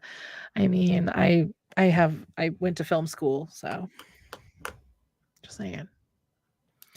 But I gotta be careful because I'm trying really hard to focus on like making sure that I'm going to bed at the right time every night and trying to get off of screens for the last hour of my day and really trying to up my, my mental health. So be a good little egg.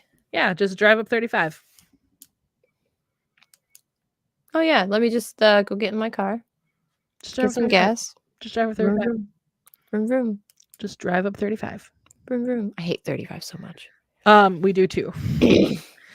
I think it's funny how it's like a mutual hate. Everybody just hates 35. Its reputation continues. We live on, well, not on, but we live by 35W. Because we're on the west side. The west side. Well, I'm south of the Twin Cities, but it's like a day trip. You'll be fine. It's like a day trip. Okay, you'll be fine. Just drive up 35. Oh yeah, sure. Day trip. Okay. Day trip. Day trip all through Texas? No. I would say I think just driving through Texas is like takes a day, doesn't it? It is the day trip. This is more like a weekend trip. I was gonna say, because isn't it true that like you can drive for 12 hours and still be in Texas? Mm-hmm. Yeah. Because Texas is just a big state. We are too big. It probably should have been split up, but should have been. So should Alaska, but I don't think there's enough population. There's not. And it was a bunch there of is in Texas. There's enough population in Texas. But you could split like Texas the metroplexes. Is Texas still actively trying to secede from the United States? Every couple of months, always, We're just like, I just don't hear about it anymore. I used to hear about it all the time, about Texas trying to secede from the United States. It's the joke. We're just always. Although I did hear rumor that they were trying to like not be so like, oh, we just rely on our own power stuff with ERCOT. Yeah, they learned that in 2021. That's why we are scared of this upcoming thing, and I hope nothing happens of it. Didn't you lose power during that storm too for a while? Yep. Yeah, because I remember being like, you should get a generator. Then didn't your dad go and get a generator? Mm-mm. Oh, he didn't. Okay. No. Yeah. I think we looked into it, and it cost too much. Hey, the Texans won. Nice. Hooray.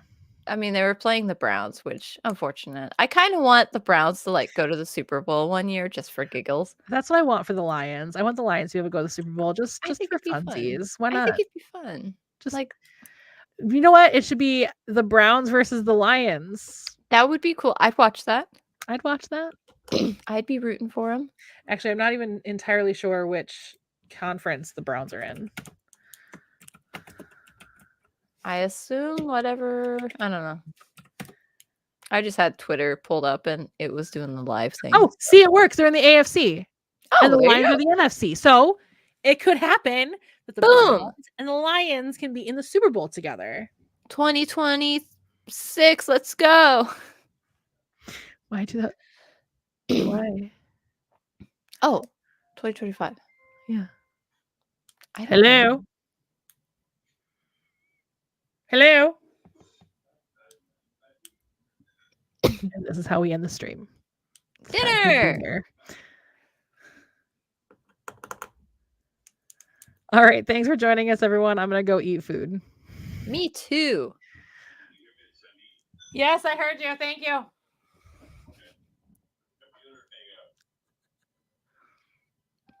There, it hung up.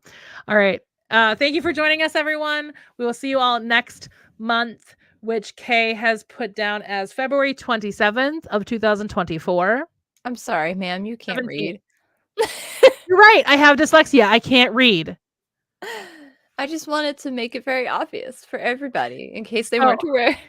February 17th, 2024. There you go. Same bat channel, but not same bat time, because I'm hoping not to be late running my errands because Jimmy John's needed to bake me some fresh bread. At least you got fresh bread out of it. Hey, and it tasted good, and the crust was crunchy. Ooh. I was like, this is good. This is good stuff. Anyway, all right, I'm gonna go have some dinner. Everyone, have a good night. Thanks for joining us for this stream of nonsense where we theoretically are talking about our creative journeys. I mean, we did the first for like 10 minutes. Yeah. Out of 3.5 hours. All right. Bye, everyone. Bye.